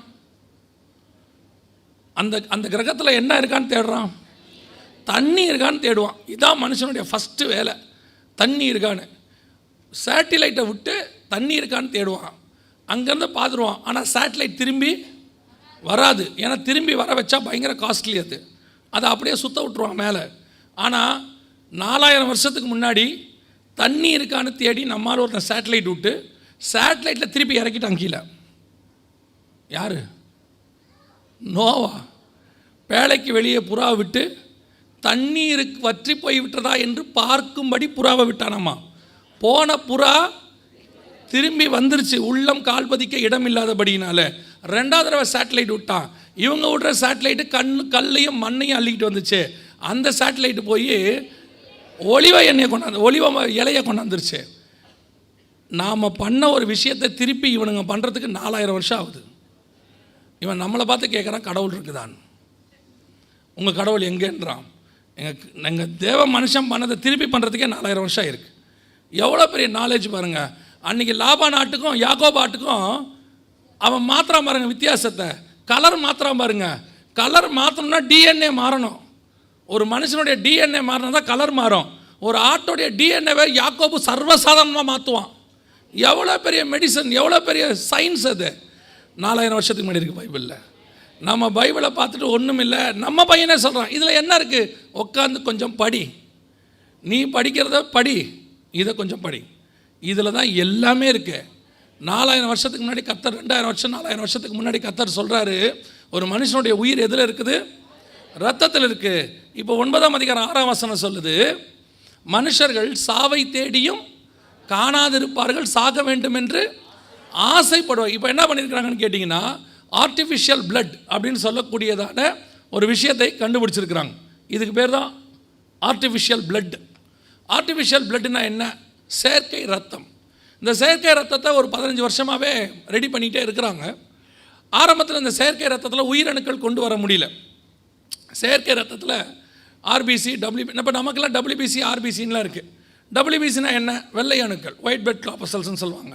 வெள்ளை அணுக்கள் என்ன பண்ணுது? நம்ம உடம்புல இராணுவ வீரர்கள் மாதிரி அது நம்ம உடம்புக்குள்ளே இருக்கும். ஏதாவது நோய் வந்த உடனே ஒரு இமெயில் ஒன்று அனுப்பிவிடும், ஜுரம் அடிக்கும். ஜுரம் அடித்த உடனே நீங்கள் கண்டுபிடிச்சிப்பீங்க, உள்ளே என்னமோ வந்துருச்சு. எவ்வளோ அழகாக, எவ்வளோ வச்சுருக்காரு பாருங்கள் ஆண்டவர் அழகாக, உள்ளே இருக்கிறத வெளியே தெரியறதுக்கு. நம்ம இன்றைக்கி ஸ்கேனு எல்லாம் எவ்வளோ இருக்கும், அன்றைக்கி ரொம்ப சிம்பிள். உள்ளே கிருமி வந்தோன்னா காட்டி கொடுத்துரும். உடனே நம்மளும் என்ன பண்ணுவோம், ஒரு நாள் பார்ப்போம், 2 நாள் பார்ப்போம். ஒரு டோலோ 650 ஒன்று இருக்குது. இன்றைக்கி எல்லாருக்கும் தெரிஞ்ச ஒரே மெடிசன், எல்லார் வீட்லேயும் இருக்கக்கூடிய ஒரு மெடிசன். என்னது? டோலோ 650. அன்றைக்கி வேறு மெட்டாசின் கிட்டாசின்லாம் இருந்துச்சு, குரோசின் இப்படிலாம் இருந்துச்சு. தூக்கி போட்டோன்னே இது நேராக போய் அவங்கள கொஞ்சம் நேரம் படுக்க விட்டுரும். வெள்ளை அணுக்கள் அவங்களாம் கொஞ்சம் மயக்கம் அடிச்சிருவாங்க. அப்புறம் கொஞ்சம் நேரம் கழிச்சு எழுந்திருப்பாங்க. எழுந்தோன்னே பார்ப்பாங்க கிருமி இன்னும் உடம்பை விட்டு போலியே, திருப்பி சூடாக்குவாங்க. இப்போ நீங்கள் இதை என்ன சொல்லுவீங்கன்னா, ஜுரம் என்ன பண்ணுது? விட்டு விட்டு வருது. மாத்திரை போட்டால் போகுது, திரும்பி வருது. அது மாத்திரை போட்டால் போல, அது தூங்கி எழுந்திரிக்குது. நம்மளே மாத்திரை போட்டால் என்ன பண்ணுறோம்? தூங்கி எழுந்திரிக்கிறோம்ல. ஏன்னா மாத்திரையில் ஆல்கஹால் இருக்குது. தூங்கி எழுந்திரிக்கிறோம். அதுவும் கொஞ்சம் நேரம் என்ன பண்ணிருச்சு? தூங்கிருச்சு. தொடர்ந்து நீங்கள் மாத்திரை போட போட அதுவும் எழுப்பி விட்டுக்கிட்டே இருக்கா. ஒரு 5 நாள் ஆன உடனே நீங்கள் டாக்டர்கிட்ட போகிறீங்க, விடாமல் ஜுரம் இருக்குது டாக்டர் 5 நாளாக. ஏன்னா உள்ள கிருமி இருக்கிற வரைக்கும் அது தூங்காது. அடுத்து என்ன பண்ணுறாங்க? உங்களை என்ன சொல்கிறாங்க டாக்டரு? பிளட் டெஸ்ட் எடுங்க. பிளட் டெஸ்ட் எடுத்த உடனே அந்த பிளட்டு வழியாக அவன் ஒரு இமெயில் அனுப்பி விடுது, எங்கள் ஊருக்குள்ளே இந்த கிருமி வந்துருச்சு, இந்த ஆள் இருக்கார் உள்ளேன்னு சொல்லிடுது. உடனே அவங்க செக் பண்ணி கேட்குறாங்க. டாக்டர் உங்களை அழகாக கேட்பார், ஜுரம் எப்படி வருது? காலையில் வருதா, சாயங்காலம் வருதா, விட்டு விட்டு வருதா, தூக்கி தூக்கி போடுதா, எல்லாம் கேட்பாங்க. ஏன்னா அதை வச்சு தான் அவர் கண்டுபிடிப்பார் இல்லையா? எல்லாம் சொன்ன உடனே மலேரியாவா, டைஃபாய்டா, ஜாண்டிஸா, டெங்குவா எல்லாம் கண்டுபிடிச்சி அந்த பிளட் டெஸ்ட்டை வச்சு உங்களுக்கு சொல்கிறாங்க. அப்போ இந்த பிளட்டு தான், WBC தான் நமக்கு உடம்புல இருக்கிற மிக முக்கியமான சோல்ஜர்ஸ் மாதிரி. ரெண்டாவது ஆர்பிசின்னு சொல்லுவாங்க, ரெட் பிளட் கார்பசல்ஸ், சிவப்பு அணுக்கள். இது வந்து என்னென்னு கேட்டால், நீ மூச்சை இழுத்த உடனே கீழே வரைக்கும் போயிட்டு மேலே வரணும், கால் வரைக்கும் திருப்பி வரணும்ல, கீழேருந்து மேலே வரணும்ல, எதிர்நீச்சல் போட்டு வரணும்ல, அவ்வளோ வேலையும் அந்த ஆர்பிசி தான் செய்யும். ரெண்டாவது ஆர்பிசியோட வேலை என்னென்னு கேட்டிங்கன்னா, கலர் இருக்கிறோமா, கலராக இருக்கிறோமா? ஆமாவா இல்லையா? ஆமாம். மாப்பிள்ளை எப்படி இருக்கிறாரு? செக்கச்சவேர்னு ராஜா மாதிரி இருக்கிறார். பொண்ணு எப்படி இருக்குது? சுண்டுனா ரத்தம் வருது, மாம்பழை மாதிரி இருக்குது. சொல்கிறோம்ல கலர். அந்த கலருக்கு காரணம் யார்? ஆமாம், சிவப்பு அணுக்கள். அவங்க தான் கலர். நீங்கள் இங்கே இருக்கிற எவ்வளோ வேணால் கலராக இருக்கட்டும், செக்கச்சவேர்னு இருக்கட்டும், ராஜா மாதிரி இருக்கட்டும், வெள்ளை வெளியேறுன்னு இருக்கட்டும், கொண்டு போய் அமெரிக்காவில் இறக்குங்க. இறக்குனவொன்னே அவன் கேட்குற முதல் கேள்வி, அந்த கருப்பாக நிற்கிறான் அவன் யாருன்னு கேட்பான். அவன் கலருக்கு நம்ம என்னவாக தான் இருக்கிறோம். ஆமாம், நம்ம கலருக்கு தான் அது என்னவா இருக்குது. அதில் வேறு இது தெரியாமல் நம்மளால் ஃபேர் அண்ட் லவ்லிலாம் போட்டு ஒரு 8 நாள் கழித்து கலர் வந்துட்ட மாதிரி, அவங்களுக்கு அவங்களே கொஞ்சம் கலர் கூடினா மாதிரி இல்லை அப்படிங்கிறாங்க. அது எப்படி கூடும்? அது எப்படி கூடும்? எத்தியோப்பியன் தன் தோலை மாற்ற முடியுமோ? ஒரே ஒரு எத்தியோப்பியன் தோலை மாற்றினார், செத்துட்டார். மைக்கேல் ஜாக்சன் ஒருத்தர் தோலை மாற்றி ட்ரை பண்ணி கடைசியில் மூக்கு உடைஞ்சு போய், கடைசியில் அவருடைய மெடிக்கல் ரிப்போர்ட்டில் இருக்குது, அவர் தோல் மாற்றுவதற்கு எடுத்த மெடிசன் மரணத்திற்கு காரணமாக இருக்கலாம்னு எழுதி வச்சுருக்கிறான். ஆண்டவர் சொன்னதை மீறி எவன் பண்ணாலும் கதை தான். நம்ம தான் என்னமோ எடுத்து போட்டு, இப்போ பையன் கூட பாவம் அவனும் போட்டுக்கிறான், நல்லா போட்டுக்கிட்டு அப்படி முடிய தலைக்கு மேலே இப்படி நிற்க வச்சு எல்லாம் பண்ணி எப்படியாவது நம்ம நல்லா தெரியும். அவ்வளோதான்டா, கர்த்தர் கொடுத்தது அவ்வளோதான், சோத்திரம், பிரைஸ் தரலாம். நம்ம என்ன பண்ண முடியும்? இல்லை நம்ம இன்னும் கொஞ்சம் சோப்பாக இருக்கலாம், அதெல்லாம் முடியாது, அவ்வளோதான். சில டீயை பாருங்கள், நீங்கள் எவ்வளோ ஸ்ட்ராங்காக போட்டாலும் டிகாஷனே வராது. இல்லை, இந்த அம்மா டீ தூளை திட்டுவாங்க, என்ன டீ தூள் இது, டிகாஷனே வரமாட்டேங்குது, அவ்வளோதான் இருக்குது அதில். அவனே டஸ்ட்டுன்னு தானே சொல்கிறான், 3 ரோசஸ் டஸ்ட்டு அப்படின்னா தூசின்னு அர்த்தம். அந்த தூசியில் அவ்வளோதான் வரும். நம்ம என்ன எடுத்தாலும் அதில் அவ்வளோத்தானே வரும். இது அந்த மாதிரி தான் கர்த்தர் நம்ம கொடுத்த கலருக்கு சோத்திரம் பண்ணிட்டு என்ன பண்ணிகிட்டே இருக்கிறோம். ஆமாம், முட்டையை போட்டு தடவி, அதை போட்டு தடவி, இதை போட்டு தடவி, தலைக்கு மேலே தேங்காய் தடவி, என்னென்னத்தையோ போட்டு பார்த்து கடைசியாக ஒன்றும் சரி வராது. அவ்வளோதான், கர்த்தர் கொடுத்தது இவ்வளோ தான். சோத்திரம் பண்ணிட்டு போயிட்டே இருக்கணும். சிலர்லாம் பவுட்ரு போட்டு வராமல் பாருங்க, முகம் மட்டும் வெள்ளையாக இருக்குது, கை கருப்பாக இருக்குது, காட்டி கொடுத்துருதில்ல, போடுற நீ கைக்காவது போடணும்ல. கல்யாணத்துக்கு பொண்ணுக்கு அப்படியே மேக்கப் 1 கோட்டு 2 கோட்டு போடுறான், போட்டு முடித்து அந்த துணியை அப்படி எடுக்கும்போது பையன் ஆச்சரியமாக பார்க்குறான், இது யாராக இருக்கும், நம்ம பார்த்த பொண்ணு அது இல்லையே, என்கேஜ்மெண்ட்டுக்கு போகும்போது அது வேறு மாதிரி இருந்துச்சு, இப்போ வெள்ளையாருன்னு இருக்கேன்னு இப்படி கையை பிடிச்சி கொடுக்கும்போது கண்டுபிடிக்கிறான், ஆமாம் நம்ம கலர் தான் வந்திருக்கு, சோத்திரம். எதுக்கு சொல்கிறேன்? அந்த ஆர்பிசியை மாற்ற முடியாது பாருங்கள், அது அவ்வளோதான். அது என்ன கலராக கர்த்தர் கொடுத்தாரு, சோத்திரம். ட்ரை பண்ணி பாருங்கள், எவ்வளோ சொன்னாலும் நீங்கள் கேட்க போகிறதில்ல இல்லையா? ஒரு கூட்டம் அது இருக்குது, என்ன பண்ணாலும் என்ன செய்யாது, கேட்கவும் கேட்காது. அப்போ இதெல்லாம் நம்ம உடம்புல இருக்கிற உயிரணுக்கள். ஆனால் இப்போது நம்ம பிளட்டில் பார்த்தீங்கன்னு சொன்னால் குரூப் இருக்குது, A positive, B positive, AB negative அப்படிலாம் இருக்குல்ல. இப்போ நம்ம ஒவ்வொருத்தருக்கும் ஒவ்வொரு குரூப் இருக்குது. மாற்றி ஏற்றினா என்ன ஆகும்? ஆள் செத்து போயிடுவார், அவ்வளோதான் இல்லையா? இந்த O பாசிட்டிவ்னு ஒன்று இருக்குது, தெரியுமா உங்களுக்கு? யாராவது O பாசிட்டிவ் இருக்கிறீங்களா? நிறையா இருப்பாங்க. அதுக்கு பேர் காமன் டோனர்னு பேர். O பாசிட்டிவ் என்ன செய்யலாம், கொஞ்சம் நேரத்துக்கு எல்லாருக்கும் ஏற்றலாம்னு சொல்லுவாங்க. இது அந்த பிரிவை சார்ந்தது, அதுக்கு தான் சொன்னேன். இது என்ன பிரிவுனா O பாசிட்டிவ். இப்போ நீங்கள் வந்துட்டு இதை வந்து யாருக்கு வேணாலும் ஏற்றலாம். 2004 ஹிஸ்புல்லாவோட ஒரு சண்டை நடந்துச்சு இஸ்ரேலுக்கு. அந்த சண்டையில் இஸ்ரேல் இராணுவ வீரர்கள் எல்லாருக்குமே இந்த பிளட்டு தான் ஏற்றினாங்க. 2004 இதோடைய வேலிடிட்டி எப்படிங்கன்னா 72 hours உயிரோட வைக்கும். அதுக்குள்ளே நீங்கள் கூட்டிகிட்டு போய் ஆளை காப்பாற்றிக்கலாம். இப்போ இன்னும் அதிகமாக அதை உயிரணுக்களை கொண்டாந்துட்டாங்க. ஆர்டிஃபிஷியல் பிளட், சாக விடாமல் தடுத்து நிறுத்தக்கூடியதான உயிரணுக்கள் உள்ள செயற்கை ரத்தம். இப்போ எல்லா நாடும் இதை கொண்டு வந்துருச்சு. இன்னும் போக போக என்ன ஆகும், எல்லா நாட்டு ஹாஸ்பிட்டல்லையும் இது அத்தியாவசியமான ஒரு பொருளாகி மாறிடும். ஏன்னா யுத்தம் வரப்போது, யுத்தத்தில் பெருமளவு ரத்த சேதம் வந்த உடனே என்ன பண்ணுவாங்கன்னா எல்லா நாட்டிலையும் இந்த ஆர்டிஃபிஷியல் பிளட்டு கொண்டாந்துருவாங்க. இப்போவே ரெடியாக இருக்குது, எல்லா நாட்டிலையும் இருக்குது. ஸோ அப்போ ஆட்டோமேட்டிக்காக நீங்கள் சாக வேண்டும் என்று ஆசைப்பட்டாலும் என்ன பண்ண முடியாது, சாக முடியும். ரெண்டாவது, இந்த ஆர்டிஃபிஷியல் ஹார்ட்டு இந்த மாதிரி நிறையா இருக்குது. இங்கே இருக்கா, இது ஆர்டிஃபிஷியல் ஹார்ட் அப்படி சொல்லுவாங்க. இது ஆர்டிஃபிஷியல் ஹார்ட், இந்த மாதிரி நிறையா இருக்குது. இப்போ என்னென்னா ஒரு முழு மனுஷனையே சாக விடாமல் செயற்கையாக இருக்கக்கூடிய எல்லா உறுப்புகளும் தயாராக இருக்குது. செயற்கை கண், செயற்கை காது, செயற்கை மூளை. இது பாருங்களேன், கீழே இருக்கிறதுக்கு பேர் ஆர்டிஃபிஷியல் பிளட்டுன்னு பேர். இது கீழே இருக்குது பாருங்கள், இதுக்கு பேர் ஆர்டிஃபிஷியல் பிரெயின்னு பேர். இந்த ஆர்டிஃபிஷியல் பிரெயினில் பார்த்திங்கன்னா சிப்பு வச்சுருக்காங்க. நீங்கள் ஃபோனில் வச்சுருக்கிற மாதிரி சிப்பு வச்சுருக்காங்க. நர்வ்ஸுக்கு பதிலாக ஒயர் வச்சுருக்காங்க, சிலிக்கான் ஒயர்ஸ். இப்போ மூளைச்சாவு நிறைய நடக்குது இல்லை, இப்போ மூளைச்சாவே இல்லாதபடிக்கு கொண்டு வரதுக்கான ஒரு வேலையை செஞ்சிட்ருக்குறாங்க. இப்போது 2020 இந்த ஆர்டிஃபிஷியல் பிரெயின் ரெடி ஆயிடுச்சு. இப்போ யோசிச்சு பாருங்கள், ஒரு மனுஷனை நம்ம சொல்கிறோம் அறிவியல் வளர்ச்சி, இந்த அறிவியல் வளர்ச்சியெல்லாம் எங்கே போக போகுதுன்னா உங்களை கொண்டு போய் ஒரு சர்வாதிகாரி கையில் ஒப்படைக்க போகுது. அதாவது கர்த்தர் ஜீவனையும் மரணத்தையும் அவர் கையில் வச்சுருந்தார். அந்த ஜீவனையும் மரணத்தையும் அந்த உபத்திரவ காலத்தில் விட்டு கொடுக்க போகிறார். சாக விடாமல் தடுத்து நிறுத்தக்கூடியது அப்படின்னு சொல்கிறார். இப்போவே மனுஷனை சாக விடாமல் தடுத்து நிறுத்தக்கூடிய காரியங்கள் எல்லாம் ரெடியாக இருக்குது. 100% நீங்கள் என்ன வேணாலும் செய்ய முடியும். மனுஷனுடைய உயிரை தள்ளி போட முடியும். இப்போவே நீங்கள் பார்த்துருக்கீங்களே, வெண்டிலேட்டரில் வச்சுட்டா எத்தனை நாள் வேணால் என்ன பண்ணிக்கலாம், ஆளை வச்சுக்கலாம். உயிர் மட்டும் என்ன செய்யும், இருக்கும். அவங்க கேட்குறாங்க, வெண்டிலேட்டர் எடுத்தால் போயிடுவார். சிலர் என்ன சொல்கிறாங்க, சரி போட்டோங்கிறான். ஒரு சிலர் இருக்கட்டும், 10 நாள் 20 நாள் 30 நாள் வெண்டிலேட்டர்லேயே வச்சுருக்காங்க. என்னென்னா திருப்பி உயிர் வந்துடுமே அப்படின்னு ஒரு நட்பாசை. ஸோ மனுஷனை சாக விடாமல் தடுத்து நிறுத்தக்கூடிய மருத்துவ காரியங்கள் ஆண்டவர் சொன்னபடி சாவை தேடியும் அதை அவர்கள் காணாதிருப்பார்கள். சாக வேண்டும் என்று ஆசைப்படுவார்கள், சாவோ விலகி ஓடி போகும். ஹிட்லர் காலத்தில் அவங்க சாகக்கூடாதுன்னு நினச்சாங்க, ஆனால் இந்த காலத்தில் சாக வேண்டும் என்று நினைப்பார்கள். அவ்வளோ பெரிய உபத்திரவ காலம் ஒன்று வரப்போகிறது. அதிலிருந்து உங்களையும் என்னையும் மீட்கும்படி நம்முடைய ஆண்டவர் அதற்கு முன்பதாகவே மீட்கும்படி வருவார். அல்லேலூயா. இதெல்லாம் இந்த மெடிசன் எல்லாம் எங்கே கொண்டு போய் சேர்க்க போகுதுன்னா ஒரு மிகப்பெரியதான ஒரு உலக அரசாங்கத்துக்கு உதவி செய்வதற்கு. ஆனால் இதெல்லாம் நம்மளை அசைக்காது. ஆண்டவர் சொல்கிறார், யுத்தங்களின் செய்திகளையும் நீங்கள் கேள்விப்படுவீர்கள், ஆனாலும் கலங்காதபடிக்கு எச்சரிக்கையாக இருங்கள். உங்களை அது ஒன்றுமே செய்ய போகிறதில்ல. உலகத்தில் இதெல்லாம் நடக்கும். இதெல்லாம் நடக்கிறத வச்சு நீங்கள் தெரிஞ்சுக்கணும் ஆண்டவர் வரப்போகிறாருன்னு சொல்லி. அதாவது உலக அடையாளம் எதுக்காக கொடுக்கப்படுது? வசனம் சொல்லுது, அற்புதங்களினாலும் அடையாளங்களினாலும் அவர் வசனத்தை உறுதிப்படுத்தினார். மார்க் 16 கடைசி 2 வசனத்தில் இருக்கு. ஸோ அப்போது இந்த உலகத்தில் நடக்கிற அடையாளங்களை வச்சுக்கிட்டு நம்ம என்ன செய்யணும்? அவருடைய வசனம் உறுதிப்படுது, ஆண்டவர் வரப்போகிறார். வானத்தில் ஒரு அடையாளம் வந்துச்சு, நட்சத்திரம். அதை வச்சுக்கிட்டு அவன் எதை கண்டுபிடிச்சா? யூதருக்கு ராஜா ஒருத்தர் பிறந்துட்டாரு அப்படின்னு கண்டுபிடிச்சான். ஸோ உலக அடையாளத்தை வச்சுக்கிட்டு பைபிளில் உள்ள காரியம் எப்படி நடக்குதுன்னு நாம் பார்க்கணும். அதுக்கு தான் ஆண்டவர் அதை வச்சிருக்கிறார். இது முதலாவது, கடைசி காலத்தில் கண்டுபிடிக்க வேண்டிய மிக முக்கியமான கண்டுபிடிப்பு. ரெண்டாவது, இன்னொரு மிக முக்கியமான விஷயம் வாசிங்க. வெளிப்படுத்தின விசேஷம் 13ஆம் அதிகாரம் 13வது வசனத்தை வாசிங்க. 13:13 வாசிங்க. அன்றியும் அது மனுஷருக்கு முன்பாக வானத்திலிருந்து பூமியின் மேல் அக்கினியை இறங்க பண்ணத்தக்கதாக பெரிய அற்புதங்களை நடப்பித்து. நல்ல கவனிங்க. அன்றியும் வானத்திலிருந்து அக்கினி இறங்கத்தக்கதாக பெரிய அற்புதம். இது ஏன் அற்புதம்? என்ன அற்புதம்? வானத்திலிருந்து அக்கினி இறங்கத்தக்கதாக பெரிய அற்புதம்னா என்ன?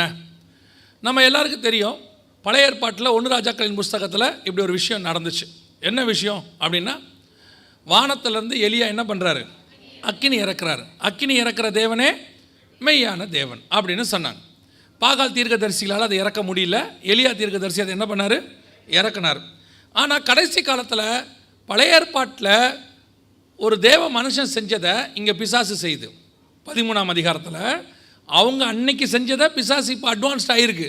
இப்போ அது என்ன பண்ண போகுது? வானத்திலேருந்து அக்கினி இறக்க போகுது. ஆனால் அக்கினி இறக்குற பிசாசு எப்படி இறக்க போகுதுங்கிறது தான் ரொம்ப முக்கியம். வாசிங்க, 2 தெசலோனிக்கேயர் 2ஆம் அதிகாரம் 9வது வசனத்தை வாசிங்க. 2 தெசலோனிக்கேயர் 2ஆம் அதிகாரம் 9வது வசனம்.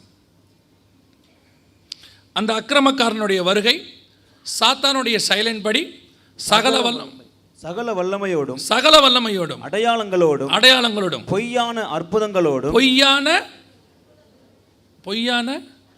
அப்ப அற்புதம் பிசாசு செய்யும். எப்படி செய்யும்? பொய்யான அற்புதம் செய்யும். தேவன் செய்கிற அற்புதத்துக்கும் பிசாசு செய்கிற அற்புதத்துக்கும் அதான் வித்தியாசம். அற்புதங்களை ஆண்டவர் செய்கிறது நிஜம். பிசாசு செய்யும் போது அதில் என்ன இருக்கும்? பொய்யான ஒரு அற்புதம். அந்த அற்புதத்துக்கு ரீசனே இருக்காது. இப்போது ஆண்டவர் தண்ணீரை திராட்சரசமாய் மாற்றினார். எதனால் மாற்றினார்?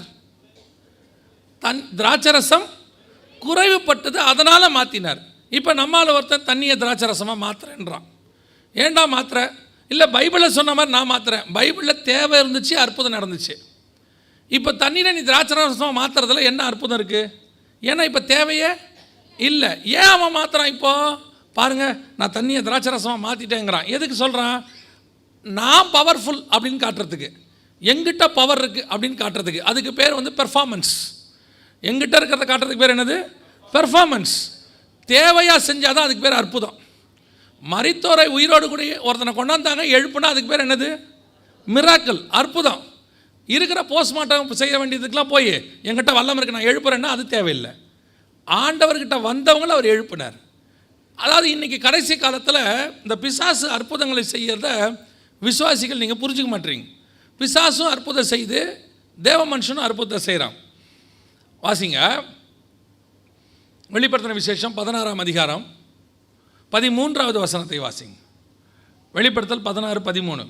அப்பொழுது வலுசர்ப்பத்தின் வாயிலும் மிருகத்தின் வாயிலும் கள்ள தீர்க்கதரிசியின் வாயிலும் இருந்து தவளைகளுக்கு ஒப்பான 3 அசுத்த ஆவிகள் புறப்பட்டு வர கண்டேன். அவைகள் அற்புதங்களை செய்கிற பிசாசுகளின் ஆவிகள். யார் செய்வா அற்புதத்தை? பிசாசு செய்யும். கடைசி காலத்தில் செய்யும், இப்போ செய்யும். இப்போ நீங்கள் விசுவாசிகள் இந்த அற்புதங்களை வைத்து எதை டிசைட் பண்ணக்கூடாது? ஊழியத்தையோ ஊழியக்காரனையும் என்ன பண்ணக்கூடாது?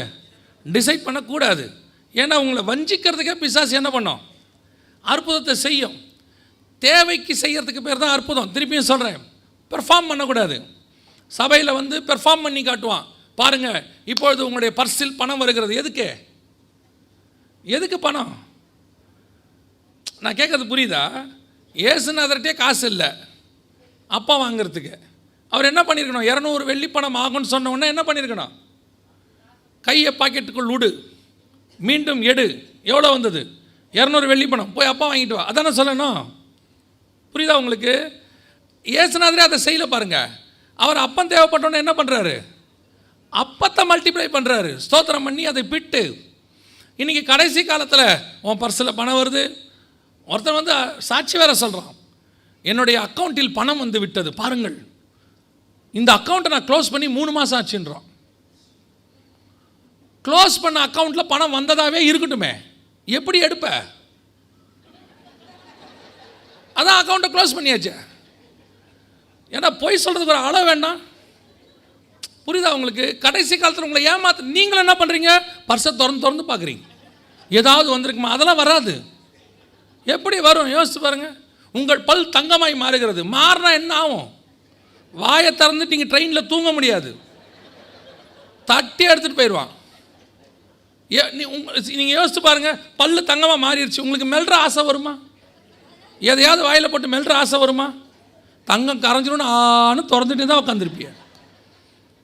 ஏமாத்திரம் இருக்கிற வரைக்கும், நீங்கள் ஏமாறுறவன் இருக்கிற வரைக்கும் ஏமாத்திரம் இருந்துகிட்டே தான் என்ன செய்வான். அற்புதங்கள் உங்கள் தேவைக்கு தான். உன் தேவையை கர்த்தன் கண்டிப்பாக நிறைவேற்றுவார். உனக்கு தரித்திரம் இருக்குது, இல்லை குறைவு இருக்குது, பணம் இல்லையா, கர்த்தர் உன்னை ஆசீர்வதிப்பார். ஆனால் அதில் ஒரு ப்ரொசீஜர் இருக்கும். உன் வியாபாரத்தை ஆசீர்வதித்து, கையின் பிரயாசத்தை ஆசீர்வதித்து கர்த்தர் கொடுப்பார். உனக்கு கொண்டாந்து பணத்தை கொடுக்க மாட்டார். கர்த்தர் பணத்தை கொடுத்து, அதுவும் பணத்தை கொடுக்கறதுனால யாராவது ஒருத்தர் வழியாக தான் கொண்டாந்து கொடுப்பாரு. மிராக்கிள் மணி வராது. வந்தால் என்ன ஆகும்? கர்த்தர் நோட் அடிக்கணும். கர்த்தர் நோட் அடித்தா என்ன ஆகும்? அதுக்கு பேர் கள்ள நோட்டு. ரிசர்வ் பேங்க் ஆஃப் இந்தியான்னு போட்டு ஏசு அடித்தாருன்னா அதுக்கு பேர் என்னது? கொஞ்சம் யோசிக்க வேண்டாமா? நீங்களும் இருக்கீங்க பாருங்கள். நான் தான் எப்பவும் சொல்லுவேன், ஒரு ஊழியக்காரன் தப்பாக போகிறதுக்கு மேஜர் காரணம் யார்? விசுவாசி. சும்மா இருக்கிற ஊழியக்காரன்ட்ட போய், தீர்க்கதரிசிகிட்ட போய் அவனை போய் நீங்கள் சீன்றது.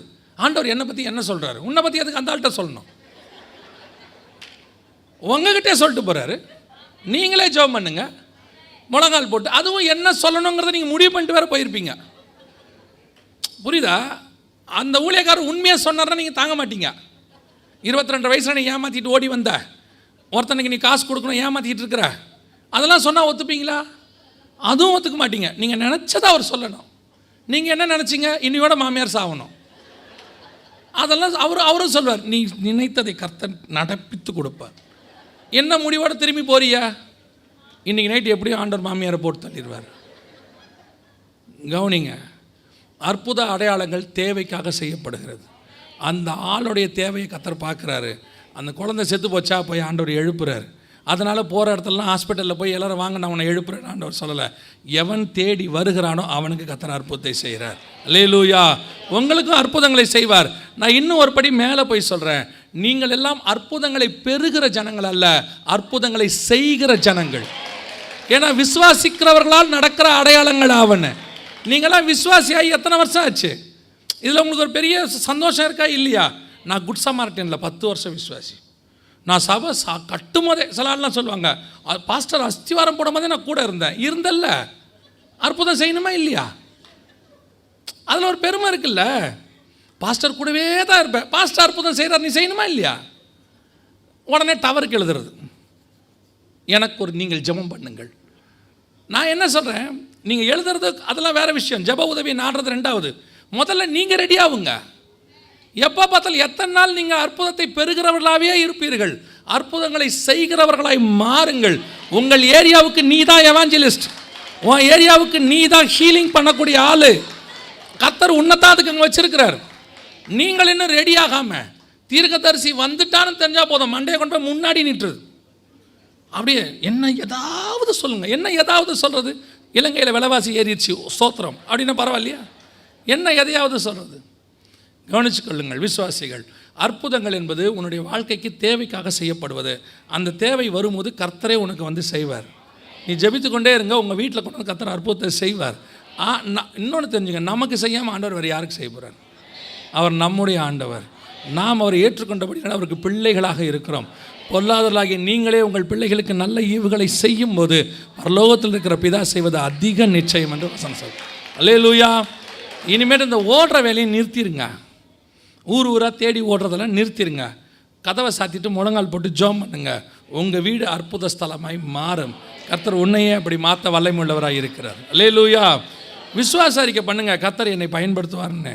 கர்த்தர் உங்களை கண்டிப்பாக பயன்படுத்துவார். அல்லேலூயா. அப்படின்னா என்ன ஆச்சு?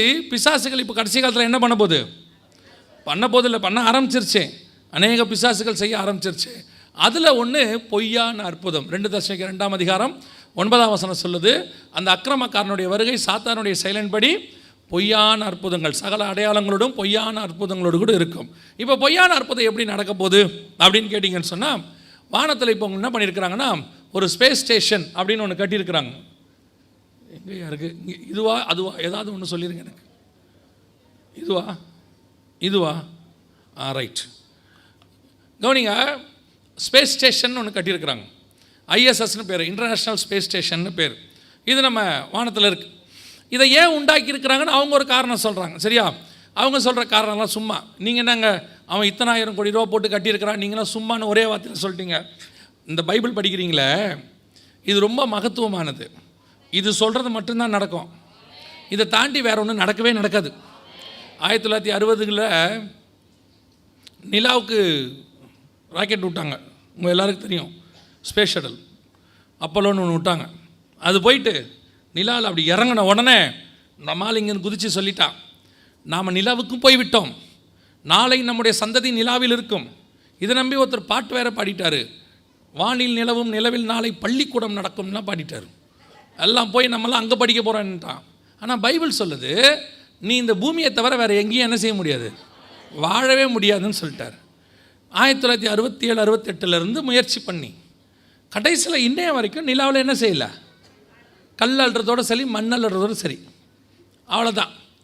கடைசியில் 2015 ஊழியத்தின் நிமித்தமாக அமெரிக்காவில் ஹூஸ்டன் பகுதிக்கு போயிருந்தோம். அங்கே இந்த ஒரு நாசாவுடைய எக்ஸிபிஷன் இருக்குது. அதுக்கு ஒரு சகோதரன் கூட்டிகிட்டு போனார். கூட்டிகிட்டு போனபோது அங்கே ஒரு பாடம் மாதிரி ஒன்று எடுத்தாங்க, ஒரு டாக்குமெண்ட்ரி, ஒரு 10 நிமிஷம். அதில் நிலாவுக்கு போயிட்டு வந்த எல்லாத்தையும் எக்ஸ்பிளைன் பண்ணாங்க. எக்ஸ்பிளைன் பண்ணி முடித்த பிறகு அந்த மனுஷன் கேட்டார், உங்களுக்கு ஏதாவது சந்தேகம் இருந்தால் சொல்லுங்கள். அப்போ அந்த மனுஷன்கிட்ட கேட்டேன், ஐயா அந்த நிலாவுக்கு போய் மனுஷனை வாழ வைக்கிறேன் நீங்களே, அந்த ப்ராஜெக்ட் எவ்வளோ தூரத்தில் இருக்குது, எப்போ நம்மெல்லாம் போவோன்னு. அப்போ அவர் சொன்னார், நாங்கள் அந்த ப்ராஜெக்டை நிறுத்தி 20 வருஷம் ஆகுதுன்னாரு. ஏன்னு கேட்டேன். இல்லை அங்கே ஆக்சிஜன் கிடையாது, அப்புறம் வந்துட்டு கிராவிடேஷனல் ஃபோர்ஸ் கிடையாது, நாம் அங்கே போக முடியாது, அங்கேருந்து கல்லுகளை கொண்டு வந்து ஆராய்ச்சி மட்டும் பண்ணிக்கிட்டே இருக்கிறோம் அப்படின்னாரு. இதை நாங்கள் பைபிள்லேருந்து சொன்னோம்னா முட்டாளும்பிங்க, பழமைவாதிகள், இவர்கள் எல்லாரும் பழமைவாதிகள், அறிவியலுக்கு எதிரானவர்கள். இதே மாதிரி தான் மார்ஸுக்கு விட்டான். மார்ஸுக்கு விட்டு 49 பேரை செலக்ட் பண்ணி 1 வே டிக்கெட்டாமா இறக்கி விட்டுறதாமா, திருப்பி கூட்டிகிட்டு வரது இல்லையாமா. நிஜமாக தான், நீங்கள் போய் பாருங்கள், இருக்குது. 49 பேர் செலக்ட் பண்ணாங்க. இப்போ கடைசியில் மார்ஸுக்கு போனால் செத்து போயிடும்னு கண்டுபிடிச்சிட்டான். இப்போ அவன் சொல்லிட்டான், விடுறதை பற்றி யோசிச்சுட்ருக்குறோம் அப்படின்னு.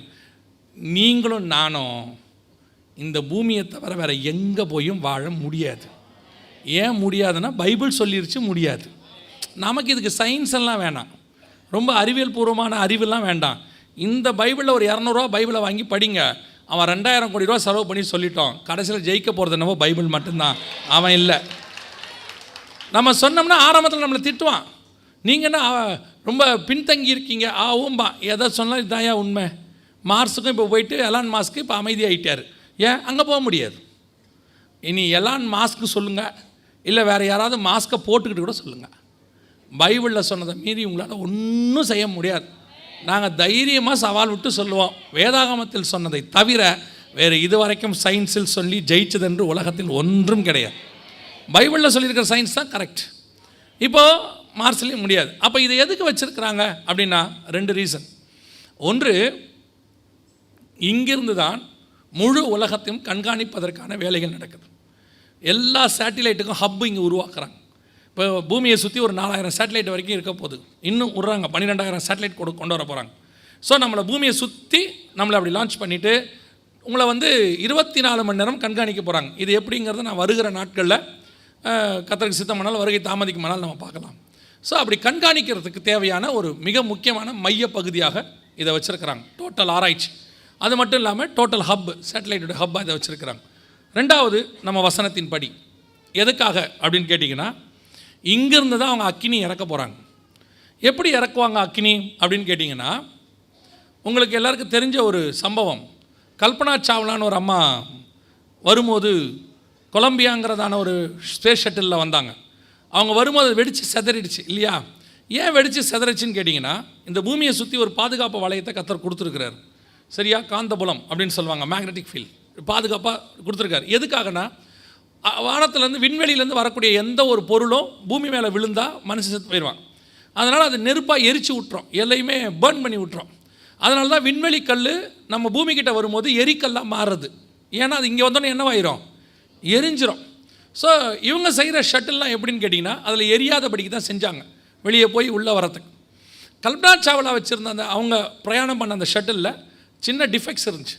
அப்போவே அவங்க சொல்லியிருக்கிறாங்க, போக வேணாம், ரெடி பண்ணிட்டு போகலான்னு. அப்போ அங்கே இருக்கிறவங்களாம் இல்லை இல்லை நல்லா தான் இருக்குது போயிடலான்னு சொல்ல, அது உள்ளே நுழையும் போது நெருப்பு பட்டு வெடித்து சிதறிடுச்சு. உள்ளே இருந்த 6 பேருமே இறந்துட்டாங்க.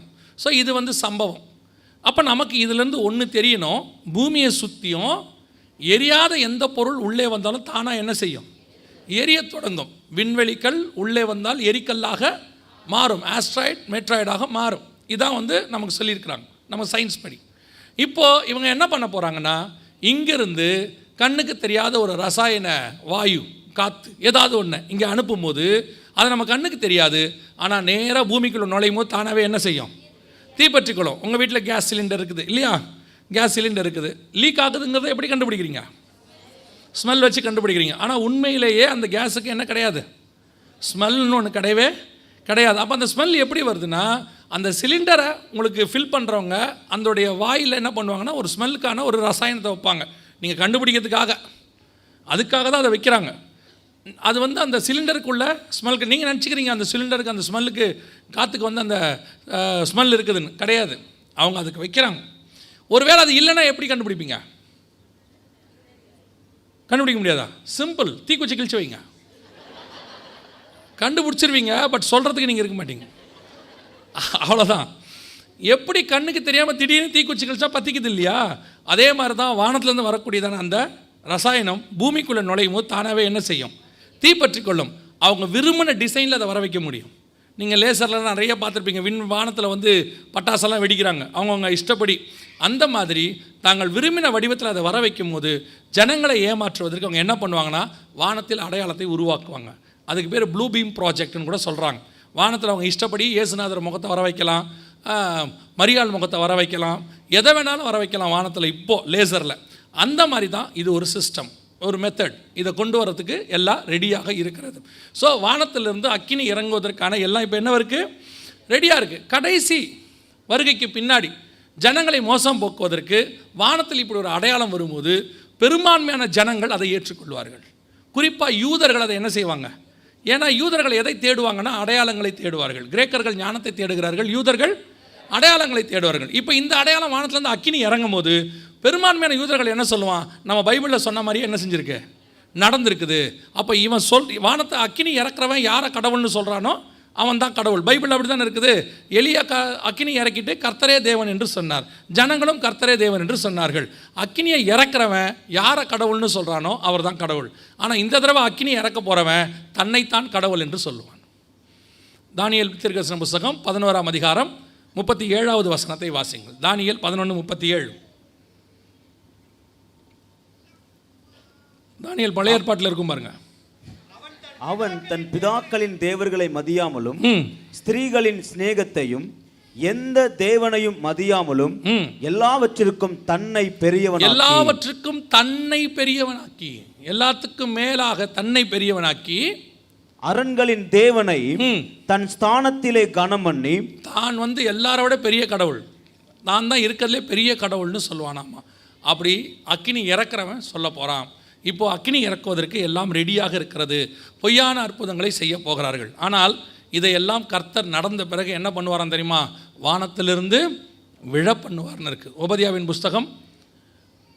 புஸ்தகம் 4வது வசனம் சொல்லுது, நீ கழுகை போல உயரத்தில் போய் உன் கூட்டை கட்டினாலும், நட்சத்திரங்களுக்கு நடுவே நீ கூடு கட்டினாலும் உன்னை அங்கே இருந்து விழ பண்ணுவேன் என்று கர்த்தர் சொல்கிறார். உபதியா 4ல் ஆண்டவர் வானத்துக்கு ஏறி கழுகை போல நீ நட்சத்திரங்களுக்கு நடுவே உன் கூட்டை கட்டினாலும் உன்னை அங்கிருந்து விழ தள்ளுவேன். இப்போ இவங்க கூட்டு கட்டிட்டாங்க, வானத்தில் போய் நட்சத்திரங்களுக்கு நடுவே சேட்டிலைட் கட்டியாச்சு. இப்போ கர்த்தர் அதை கீழே தள்ள போகிறார். எத்தனை ஆயிரம் வருஷத்துக்கு முன்னாடி சொல்கிறார் பாருங்க, வானத்துக்கு ஏறி நீ நட்சத்திரங்களுக்கு நடுவே கூடு கட்டினான்றார். யாராவது செய்ய முடியுமா? வாய்ப்பு இருக்குமா? அன்னைக்கு மலைக்கு மேலேயே உயரமாக ஏற முடியாது அன்னைக்கு உள்ளது. ஆனால் இன்னைக்கு நட்சத்திரங்களுக்கு நடுவே கூடு கட்டியாச்சு. கர்த்தர் அன்னைக்கு சொல்கிறார், 2000 வருஷத்துக்கு முன்னாடி, 2500 வருஷத்துக்கு முன்னாடி சொல்கிறாரு உபதியா புஸ்தகத்தில், நீ மேலே ஏறி கூடு கட்டினாலும் உன்னை என்ன பண்ணுவான்? அங்கேருந்து கீழே தள்ளுவேங்கிறாரு. இப்போ மனுஷன் கட்டிட்டான். கர்த்தர் எதை செய்யக்கூடாதுங்கிறாரோ செஞ்சிட்டான். கர்த்தர் தான் சொன்னதை செய்வார். நீங்கள் காணும்படி சேட்டிலைட்ஸ் எல்லாம் ஒரு நாள் கீழே விழும். ஒரு நாள் இந்த ISS என்று சொல்லக்கூடிய ஸ்பேஸ் ஸ்டேஷனும் கீழே விழும். கர்த்தர் சொன்ன காரியங்கள் ஒன்றும் வீணாய் போகாது. அவர் சொன்ன தீர்க்க தரிசனங்களெல்லாம் துல்லியமாய் நிறைவேறும். அல்லேலூயா. இந்த சேட்டிலைட்ஸு நீங்கள் பார்க்கக்கூடியதான ரேடியோ ஃப்ரீக்வன்சி, மனுஷனை கட்டுப்படுத்தக்கூடியதான டெக்னாலஜி எல்லாம் ஒரு நாள் செயலிழந்து போகும். செயலிழக்கிற இடத்துக்கு அது வந்துருச்சு. இவங்க ஏன்னா உச்சத்துக்கு போயிட்டாங்க, மனுஷனை 24 ஹவர்ஸ் கண்காணிக்கிற இடத்துக்கு வந்துட்டாங்க. ஒரு நாள் கர்த்தர் இதை எல்லாவற்றையும் அவமாக்கி போடுவார். அதற்கு அடையாளமாக இது கீழே விழுகிறதை நீங்கள் காண்பீர்கள். வருகை தாமதித்தால், ஒருவேளை வருகையில் நம்ம போயிட்டோம்னா அதுக்கு பின்னாடி விழும், ஆனால் கண்டிப்பாக விழும். கர்த்தர் சொன்ன தீர்க்கதரிசன புஸ்தகம் உபதியா புஸ்தகம் 4ஆம் வசனம் 100% ஆம் என்றும் ஆமீன் என்றும் நிறைவேறும். அல்லேலூயா. இன்னும் ஒரு விஷயத்தை வாசிங்க. அடுத்து வெளிப்படுத்தின விசேஷம் 13ஆம் அதிகாரம் 15வது வசனத்தை வாசிங்க. மேலும் அம்மிருகத்தின் சொரூபம் பேசத்தக்கதாகவும் மிருகத்தின் சொரூபத்தை வணங்காத யாவரையும் கொலை செய்யத்தக்கதாகவும் மிருகத்தின் சொரூபத்திற்கு ஆவியை கொடுக்கும்படி அதற்கு சத்துவம் கொடுக்கப்பட்டது. இந்த வசனம் பார்த்தீங்களா? நல்லா கவனிங்க. மேலும் மிருகத்தின் சொரூபம்னா சிலை, ரூபம்னா நம்ம, சொரூபம்னா நம்மளை மாதிரி செஞ்சால் அதுக்கு பேர் சொரூபம், சிலைன்னு பேர். மேலும் மிருகத்தின் சொரூபம் பேசத்தக்கதாகவும். சிலை பேசுமா? பைபிளில் இது வரைக்கும் சொல்லி எந்த சிலையும் என்ன செஞ்சதில்லை, பேசினதில்லை. சிலை பேசினதாக நமக்கு ரெக்கார்டே கிடையாது. ஆனால் வசனம் சொல்லுது சிலை பேசும். கவனிங்க, நம்ம ஆண்டவர் தான் சொல்கிறாரு, யாத்ராகமத்தில்னு சொல்லிக்கிட்டே வருவார், சிலை பார்க்காது பேசாது, அது கண்ணிருந்தும் காணாது, மூக்கிருந்தும் நுகராது, வாயிருந்தும் பேசாது, அதை நாம தான் சுமக்கணும், எல்லாம் ஆண்டவர் சொல்லிக்கிட்டே வர்றார். ஆனால் அதே ஆண்டவர் தான் வெளிப்படுத்தல் 13:15 சொல்கிறாரு, மேலும் மிருகத்தின் சொரூபம் பேசத்தக்கதாகவும் அப்படின்னு சொல்கிறார். அப்போ சிலை, அந்த வசனத்தில் 3 விஷயத்தை ஆண்டவர் சொல்கிறார். ஒன்று, மேலும் மிருகத்தின் சொரூபம் பேசத்தக்கதாகவும், தன்னை வணங்காத யாவரையும், ரெண்டாவது கொலை செய்கிறது, மூணாவது அதற்கு ஆவியை கொடுக்கும்படி அதற்கு சத்துவம் கொடுக்கப்பட்டது. ஃபஸ்ட்டு சிலை பார்க்கும், பேசும், தன்னை வணங்காதவங்கள கொலை செய்யும், மூணாவது சுயமாக சிந்திக்கும். சிலை தன்னை வணங்காத யாவரையும் கொலை செய்யத்தக்கதாக அதற்கு ஆவியை கொடுக்கும்படி சத்துவம் கொடுக்கப்பட்டது. அப்போ இந்த வசனம் பத்மதீவில் யோவானுக்கு 2000 வருஷத்துக்கு முன்னாடி ஆண்டவர் சொல்கிறார். அன்னைக்கு இந்த வசனம் சொல்லும் போது சிலை பேசுமானா ஒருத்தர் கூட நம்ப மாட்டாங்க. ஆனால் இன்றைக்கி சிலை பேசும். எப்படி பேசும்? இது வரைக்கும் சிலையை நீங்கள் பல மெட்டல்ஸில் பார்த்துருக்கீங்க. அதாவது தங்கத்தில், வெள்ளியில், வைடூரியத்தில், ஐம்பொன்னில், களிமண்ணில், இரும்பில், எல்லாத்துலேயும் பார்த்துருக்குறீங்க. இது பாருங்கள், இது ஒரு சிலை, இது சிலிக்கான் சிலை. இது ரெண்டில் எது சிலை தெரியுமா? 2 பேர் நிற்கிறாங்களா? அந்த ரெட் கலர் தான் சிலை. அதாவது இதை நம்ம ரோபோட் அப்படின்னு சொல்கிறோம், இயந்திர மனிதன் அப்படின்னு சொல்கிறோம். ஆனால் அந்த இயந்திர மனிதனுடைய ஆரம்ப நிலை வேறு, இன்றைக்கி இருக்கிற நிலைமை வேறு. இயந்திர மனிதன் பார்க்குறதுக்கு அப்படி வேலைக்கார மாதிரி அப்படி நம்ம சொல்கிறதெல்லாம் செய்கிறோம் அப்படின்ற மாதிரி தான் சொல்லிகிட்டு இருந்தோம். இன்றைக்கி பார்த்தீங்கன்னு சொன்னால் அதுக்கு மேலே போட்டிருக்கிறது எல்லாமே சிலிக்கான் சிலை. அதுக்கு பேர் மேலே போட்டிருக்கிறதுலாம் தோல், சிலிக்கான் தோல். அது பார்க்கும், பேசும், கேட்குற கேள்விக்கெல்லாம் பதில் சொல்லும். அதுலேயே ரொம்ப முக்கியமானது அசிமோ டெக்னாலஜின்னு சொல்லுவாங்க, ஜப்பானுடையது. அது அசிமோ டெக்னாலஜி அப்படின்னு பேர். அது பேசும், கேட்குற கேள்விக்கு பதில் சொல்லும். யார் பேசுகிறாரோ அவரை பார்த்து பேசும். இப்போ நீங்கள் பேசினா உங்களை பார்த்து பேசும், இங்கே இருக்கிறவர் பேசுனா திரும்பி அவரை பார்த்து பேசும். அதுக்கு பேர் ஆரம்பத்தில் வந்தது, அதுக்கு பேர் அசிமோ டெக்னாலஜின்னு பேர். இந்த டெக்னாலஜியை பேஸ் பண்ணி தான் இப்போது கேரளாவில் அசிமோ ரோபோட் கொண்டாந்துருக்கிறாங்க. இராணுவ இதில் போலீஸ்லலாம் கொண்டாந்துருக்கிறாங்க. இப்போது பைபிள் சொன்னபடி சிலை பார்க்க ஆரம்பித்து விட்டது, பேச ஆரம்பித்து விட்டது. இந்த சிலையை இப்போ நம்ம எந்த ரூபத்துலேயும் செய்யலாம், யார் மாதிரியும் செய்யலாம். இப்போவே நான் சொல்கிறது ஒரு 3 நாளைக்கு முன்னாடி உள்ள ஒரு செய்தி. கொரியாவில் இதுக்கு ஒரு ஃபேக்ட்ரியே இருக்குது. அந்த ஃபேக்ட்ரியில் ஒரு நாளைக்கு எத்தனையோ ரோபோட்ஸ்கள் செஞ்சு கொடுக்குறாங்க, உலகளாவிய வேலைக்காரர்களுக்கு பதிலாக. இப்போ இந்த வேலைக்காரங்க இருக்கிற இடத்துல 3rd லெவல் 4th லெவல் இருக்கிற இடத்துல இருக்க மனுஷங்களுக்கு பதிலாக முழுக்க ரோபோட் கொண்டு வந்துகிட்டே இருக்கிறாங்க எல்லா இடத்திலும். பைபிள் சொன்ன முதலாவது தீர்க்க தரிசன வசனம், அந்த வசனத்தில் உள்ள முதல் பகுதி சிலை பார்க்குமாம், பேசுமாம். 2வது தன்னை வணங்காத யாவரையும் கொலை செய்யத்தக்கதாக. இப்போ என்ன பண்ணியிருக்கிறாங்கன்னு கேட்டிங்கன்னா, இந்த ரோபோட்டை இந்த மாதிரி ரோபோகாப், அதாவது இது பார்த்தீங்கன்னா துபாயில், இப்போ சவுண்ட் கட் பண்ணிடுங்க கவனிங்க, இது துபாய் ஷாப்பிங் மால்ஸில் எல்லா இடத்துலையும் பார்த்தீங்கன்னு சொன்னால் போலீஸ்க்கு பதிலாக ரோபோட் கொண்டு வந்திருக்கிறாங்க. இதே மாதிரி தான் இப்போ கேரளாலையும் கொண்டாந்துருக்கிறாங்க. இப்போ இந்தியாவிலே ஃபஸ்ட்டு கேரளாவில் தான் இந்த மாதிரி அசிமோ டெக்னாலஜியோட போலீஸ்க்கு பதிலாக டிபார்ட்மெண்ட்டில் இந்த மாதிரி இதை கொண்டாந்துருக்கிறாங்க.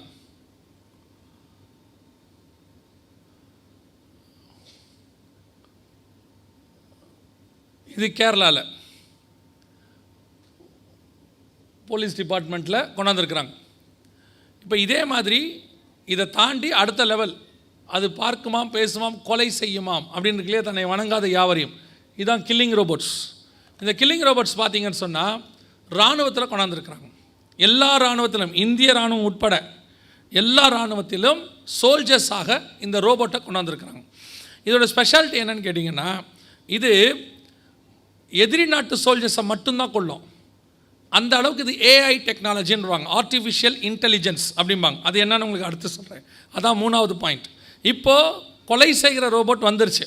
இப்போ பக்கத்தில் உள்ள அந்த நியூஸ் என்னன்னு கேட்டிங்கன்னா, ஜெர்மனியில் ஃபோக்ஸ்வேகன் கம்பெனியில் வேலை செஞ்சிட்டு இருக்கும் போது ஒரு ஒர்க்கரை ரோபோட் ஒர்க்கர் செவுத்தில் வச்சு கொன்னுருச்சு.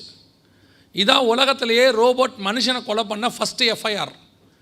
இதுதான் ஃபஸ்ட்டு, அது அதோடைய நியூஸ். இது 2000 வருஷத்துக்கு முன்னாடி பைபிள் சொல்லுச்சு, சிலை பார்க்கும், பேசும், கொலை செய்யும். கொலை செஞ்சிருச்சு. எத்தனை துல்லியமான தீர்க்க தரிசனம் பாருங்கள். இதை பத்ம தீவில் உட்காந்துட்டு ஒரு கைதிக்கு கத்தர் காட்டுறார். படிப்பறிவில்லாத எங்களை கொண்டுன்றார் யோவான். படிப்பறிவில்லாதவருக்கு கத்தர் காட்டின டெக்னாலஜி அன்னைக்கு. நான் சொல்கிறேன், இதுக்கு பேர் தான் தீர்க்க தரிசனம். இப்படி சொல்கிறதுக்கு பேர் தான் புதிய ஏற்பாட்டில் என்னது? தீர்க்க தரிசனம். நீங்கள் இன்னும் பழைய ஏற்பாட்டு தீர்க்க தரிசன மெத்தட்லேயே இருக்கிறீங்க. ஆனால் புதிய ஏற்பாட்டு தீர்க்க தரிசன மெத்தடே வேறு. இப்போ புதிய ஏற்பாட்டை பொறுத்த வரைக்கும் இந்த மாதிரி காரியத்துக்கு பேர் தான் தீர்க்க தரிசனம். அவ்வளவு துல்லியமாக நம் கண்களுக்கு முன்பாக சிலை பார்க்க ஆரம்பித்து விட்டது, பேச ஆரம்பித்து விட்டது. இப்போ சோல்ஜர்ஸாக சேர்த்துட்டாங்க, கொலை செய்ய ஆரம்பிச்சிருச்சு. முதல் கொலை நடந்துருச்சு. அதை விட பெரிய ஆச்சரியம் என்னென்னு கேட்டிங்கன்னு சொன்னால், யூஎஸில் பார்த்தீங்கன்னு சொன்னால், யூஎஸ் ரோபோட் அதில் ஒரு பிரிவே உண்டாக்கிட்டாங்க. இப்போ யூரோப்பில் கொண்டாந்தாச்சு, சைனாவில் கொண்டாந்தாச்சு. அதோட பெரிய ஆச்சரியம் என்னென்னா, ஒரு 4-5 வருஷத்துக்கு முன்னாடி யூஎஸில் நடந்ததான ஒரு கலவரத்தில் நார்மல் போலீஸால் கலவரத்தை அடக்க முடியல. அதனால் என்ன பண்ணாங்கன்னா, ரோபோகாப் அப்படின்னு ஒரு பிரிவை இறக்கி மனுஷனை அடக்கிறதுக்கு ரோபோட்டை பயன்படுத்தினாங்க. ரோபோ போலீஸ், ரோபோகாப் அப்படின்னு சொல்லி. அது 3 நாளைக்குள்ளே எல்லா கலவரத்தையும் அடக்கி முடிச்சிருச்சு ஆல் ஓவர் த யூஎஸ். ஒரு பீரியடில் ரோபோட் மனுஷனுக்கு அடிமையாக வேலை செய்வதற்கு கண்டுபிடிக்கப்பட்டது. அதற்கு பிறகு ரோபோட் மனுஷனுக்கு ஈக்குவலாக மாறியது. இப்போது மனுஷனை அடக்கக்கூடிய இடத்துக்கு வந்துருச்சு, மனுஷனை நடத்தக்கூடிய இடத்துக்கு. இன் ஃபியூச்சர் ரோபோட் எப்படி மாறப்போகுது அப்படின்னு கேட்டிங்கன்னு சொன்னால், மனுஷனை கொல்ற அளவுக்கு மாறும் அப்படின்னு சொல்கிறாங்க. இதான் இப்போ சமீபத்தில் சோஃபியா அப்படின்னு சொல்லக்கூடியதான இதான். இந்த ரோபோட்டுக்கு சிட்டிசன்ஷிப் கொடுத்தாங்க, மனுஷனை மாதிரியே. சவுதி அரேபியாவில் இதுக்கு குடியுரிமை கொடுத்துருக்குறாங்க. இது இப்போ இந்தியாவுக்கு வந்திருக்குது, சேலை கட்டி எல்லாமே வந்திருக்கு. இதே மாதிரி இந்த சோஃபியா கிட்ட ஒரு இன்டர்வியூ வச்சாங்க. இன்டர்வியூவில் அதுகிட்ட கேட்குறாங்க, எதிர்காலத்தில் நீங்கள் மனுஷனை கொல்லுவீர்களா அப்படின்னு கேட்டபோது இந்த சோஃபியா சொன்ன பதில் ரொம்ப நல்லா இருந்துச்சு. அது நீங்கள் என்னிடத்தில் நடந்து கொள்வதை பொறுத்து. அது சொல்லுது, நீங்கள் ஒழுங்காக நடந்துக்கிட்டால் நானும் என்ன செய்வேன்? ஒழுங்காக நடந்துப்பேன். நீங்கள் நடந்துக்கிறத பொறுத்து தான் அப்படின்னு இருக்கு. இப்போ பைபிள் சொன்னபடி மிக துல்லியமாய் தீர்க்க தரிசனங்கள் நம் கண்களுக்கு முன்பாக துல்லியமாய் நிறைவேறிடுச்சு. இப்போ மனுஷனை நடத்துகிற ரோபோட் வந்துருச்சு. இதுக்கு அடுத்த ஸ்டேஜ் என்னன்னு கேட்டிங்கன்னா, மனுஷனுக்கு மேலே போய் மனுஷன் தன்னை வணங்க வேண்டும் சொல்கிற ரோபோட் வரும். இப்போ லேட்டஸ்ட்டாக பல மதங்களில், அதாவது கிறிஸ்தவத்துலேயும் சரி, புத்த மதத்தில் சரி, யூத ரவிமார்களுடைய ஜப ஆலயங்களில் சரி, அந்த கடவுள் இருக்கிற இடத்துல ரோபோட்டை உட்கார வைக்க தொடங்கிட்டாங்க வெளிநாட்டில். பல இடங்களில் நீங்கள் போய் பாருங்கள், ரோபோ காட்ஸ் அப்படின்னு போட்டு பாருங்கள். வணங்கக்கூடிய இடத்திற்கு இப்பொழுது வந்துருச்சு. இது என்ன நடக்க போகுது, பின்னாடி என்ன செய்வாங்க அப்படிங்கிறதுக்கு நான் உங்களுக்கு ஒரு காரியத்தை சொல்லிவிட்டு ஜெபம் பண்ணி முடிக்க விரும்புகிறேன். கவனியுங்கள். இப்போ என்ன நடக்கும் ஃப்யூச்சரில் அப்படின்னு கேட்டிங்கன்னா, மிகப்பெரிய டீபாப்புலேஷன் நடக்கும். இப்போ நான் சொல்கிறதெல்லாம் கதை இல்லை, நல்லா கவனிச்சுக்கொள்ளுங்க. உங்ககிட்ட சொல்கிற எதுவுமே கதை கிடையாது.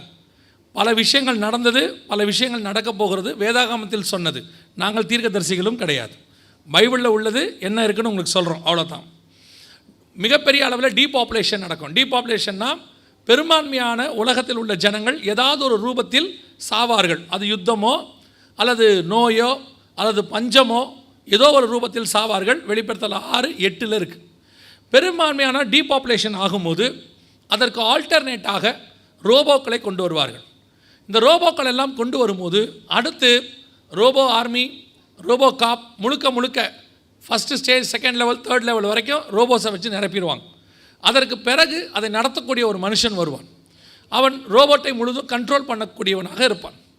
7 ஆண்டு கால உபத்திரவ காலத்தில் இது முழுக்க நடக்கும். அப்பொழுது அந்த மனுஷனுடைய சிலை அல்லது அது ரோபோட்டாகவோ அல்லது அடுத்து இப்போ இன்னொன்று காட்டும், அது மாதிரி இருக்கும். அதுக்கு பேர் பயோனிக் மேன்னு பேர். இங்கே இருக்குது பாருங்கள், இதுக்கு பேர் பயோனிக் மேன். பயோனிக் மேன்னா என்ன அப்படின்னு கேட்டிங்கன்னா, ரோபோட்டை விட அட்வான்ஸ்டு. எப்படி அட்வான்ஸ்ட் அப்படின்னு கேட்டிங்கன்னா, காட்டுவாங்க, அவங்க எப்படி எடுத்து போட்டுருவாங்க உங்களுக்கு ஒரு 2 நிமிஷத்தில். கவனிங்க. அந்த பயோனிக் மேன்னா என்னென்னா, முழுக்க செயற்கை மனிதன், இயந்திர மனிதன் கிடையாது, செயற்கை மனிதன்.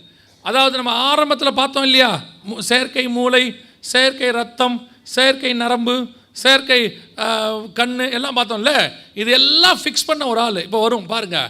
100% செயற்கை மனிதன். இதனுடைய ஸ்பெஷாலிட்டி என்னன்னு கேட்டிங்கன்னா, அவருடைய தோல் வேர்க்கும், நடந்தாருன்னா அவருக்கு வேர்க்கும், அவருக்கு முடி முளைக்கும், ஷேவ் பண்ணுவார், எல்லாம் இருக்குது.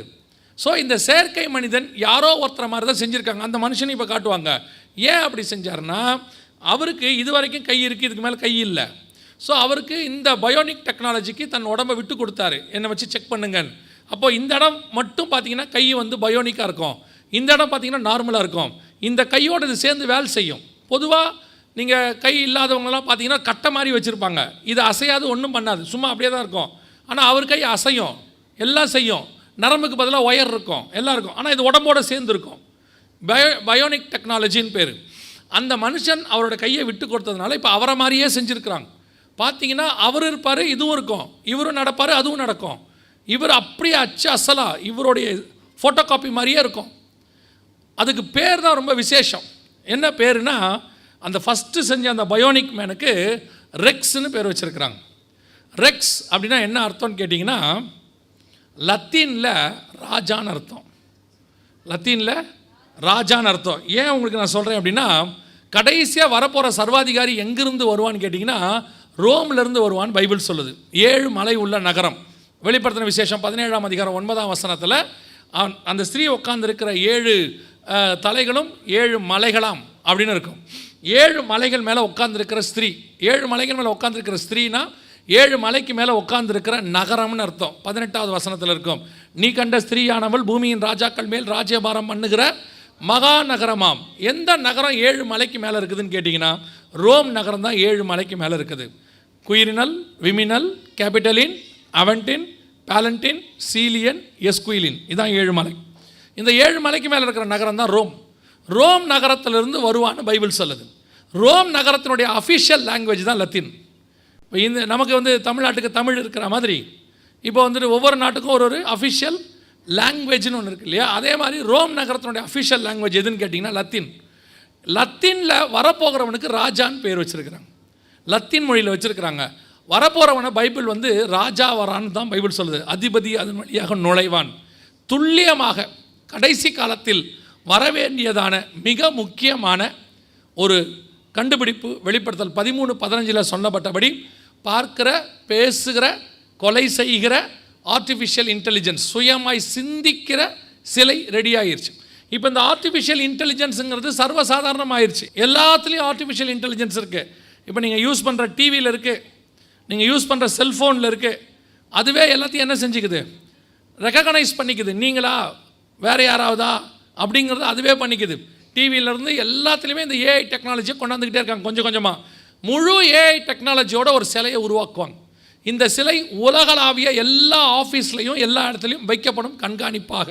இப்போவே நீங்கள் போனீங்கன்னு சொன்னால் பல நாடுகளில் ராஜா ஃபோட்டோ வச்சுருப்பாங்க. ராஜாக்களுடைய ஃபோட்டோ, அரபு நாடுகளுக்கெல்லாம் போயிட்டிங்கன்னா ராஜாவுடைய ஃபோட்டோவை எல்லா இடத்துலையும் வச்சுருப்பாங்க. இப்போ பல இடங்களில் போனீங்கன்னா அந்த நாட்டுடைய தலைவர் ஃபோட்டோ வச்சுருப்பாங்க.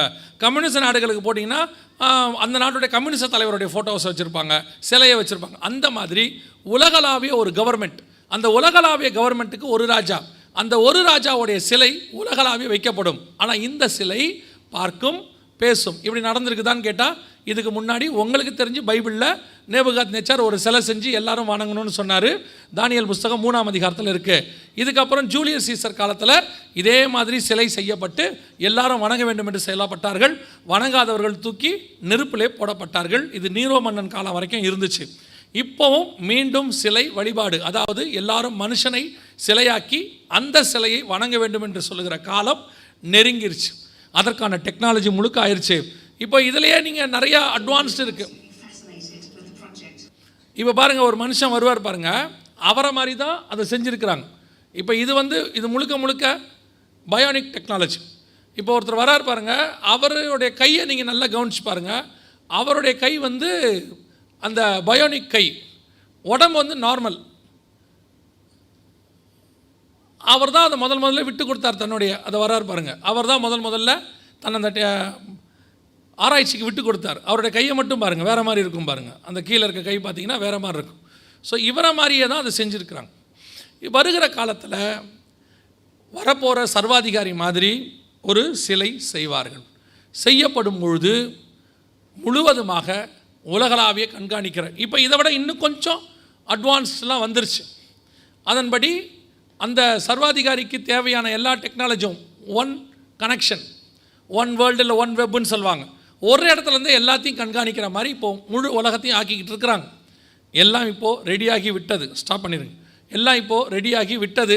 கர்த்தர் சொன்னபடி துல்லியமாய் எல்லா தீர்க்க தரிசனங்களும் நம் கண்களுக்கு முன்பாக நிறைவேறி விட்டது. இன்னும் நிறையா இருக்குது பைபிளில். இதே மாதிரி விஷயங்களை எடுத்துக்கிட்டே போனீங்கன்னா ஒவ்வொன்றா வந்துட்டுருக்கோம். பாருங்கள், வெளிப்படுத்தின விசேஷம் 11ஆம் அதிகாரம், வெளிப்படுத்தின விசேஷம் 11ஆம் அதிகாரம் 8வது வசனத்தை வாசிங்களேன். முடிக்கலாம், வாசிங்க, முடிக்கலாம். அவர்களுடைய உடல்கள் மகா நகரத்தின் விசாலமான வீதியிலே கிடக்கும். அந்த நகரம் சோதோம் என்றும் எகிப்து என்றும் ஞானார்த்தமாய் சொல்லப்படும். அதிலே நம்முடைய கர்த்தரும் சிலுவையிலே அறையப்பட்டார். தொடர்ந்து வாசிங்க. ஜனங்களிலும் கோத்திரங்களிலும் பாஷைக்காரரிலும் ஜாதிகளில் உள்ளவர்கள் அவர்களுடைய உடல்களை 3.5 நாள் வரைக்கும் பார்ப்பார்கள். போதும். இது வந்து 2000 வருஷத்துக்கு முன்னாடி பைபிளில் இருக்குது. இந்த வசனத்தை பாருங்களேன். எருசலேமில் ஒருத்தர் செத்துருப்பாங்க, 2 பேர், 2 சாட்சிகள். அவங்க செத்துருக்கிறத பூமியில் இருக்கிற எல்லாரும், சகல கோத்திரத்தால் ஜாதிகள் பாஷைக்காரர் அத்தனை பேரும் 3.5 நாள் வரைக்கும் காண்பார்கள்னு இருக்கு. இதே காரியம் 2000 வருஷத்துக்கு முன்னாடி சாத்தியமானு பாருங்கள். இந்த வசனம் கொடுக்கப்பட்ட போது இந்த விஷயம் சாத்தியமா? அன்னைக்கு எருசலேமில் ஒருத்தர் செத்தா உலகத்தில் இருக்கிற எல்லாரும் பார்க்க முடியுமா? இயேசு சிலுவையில் அறையப்பட்டார், உலகத்தில் இருக்கிற எல்லாரும் பார்த்தோமா?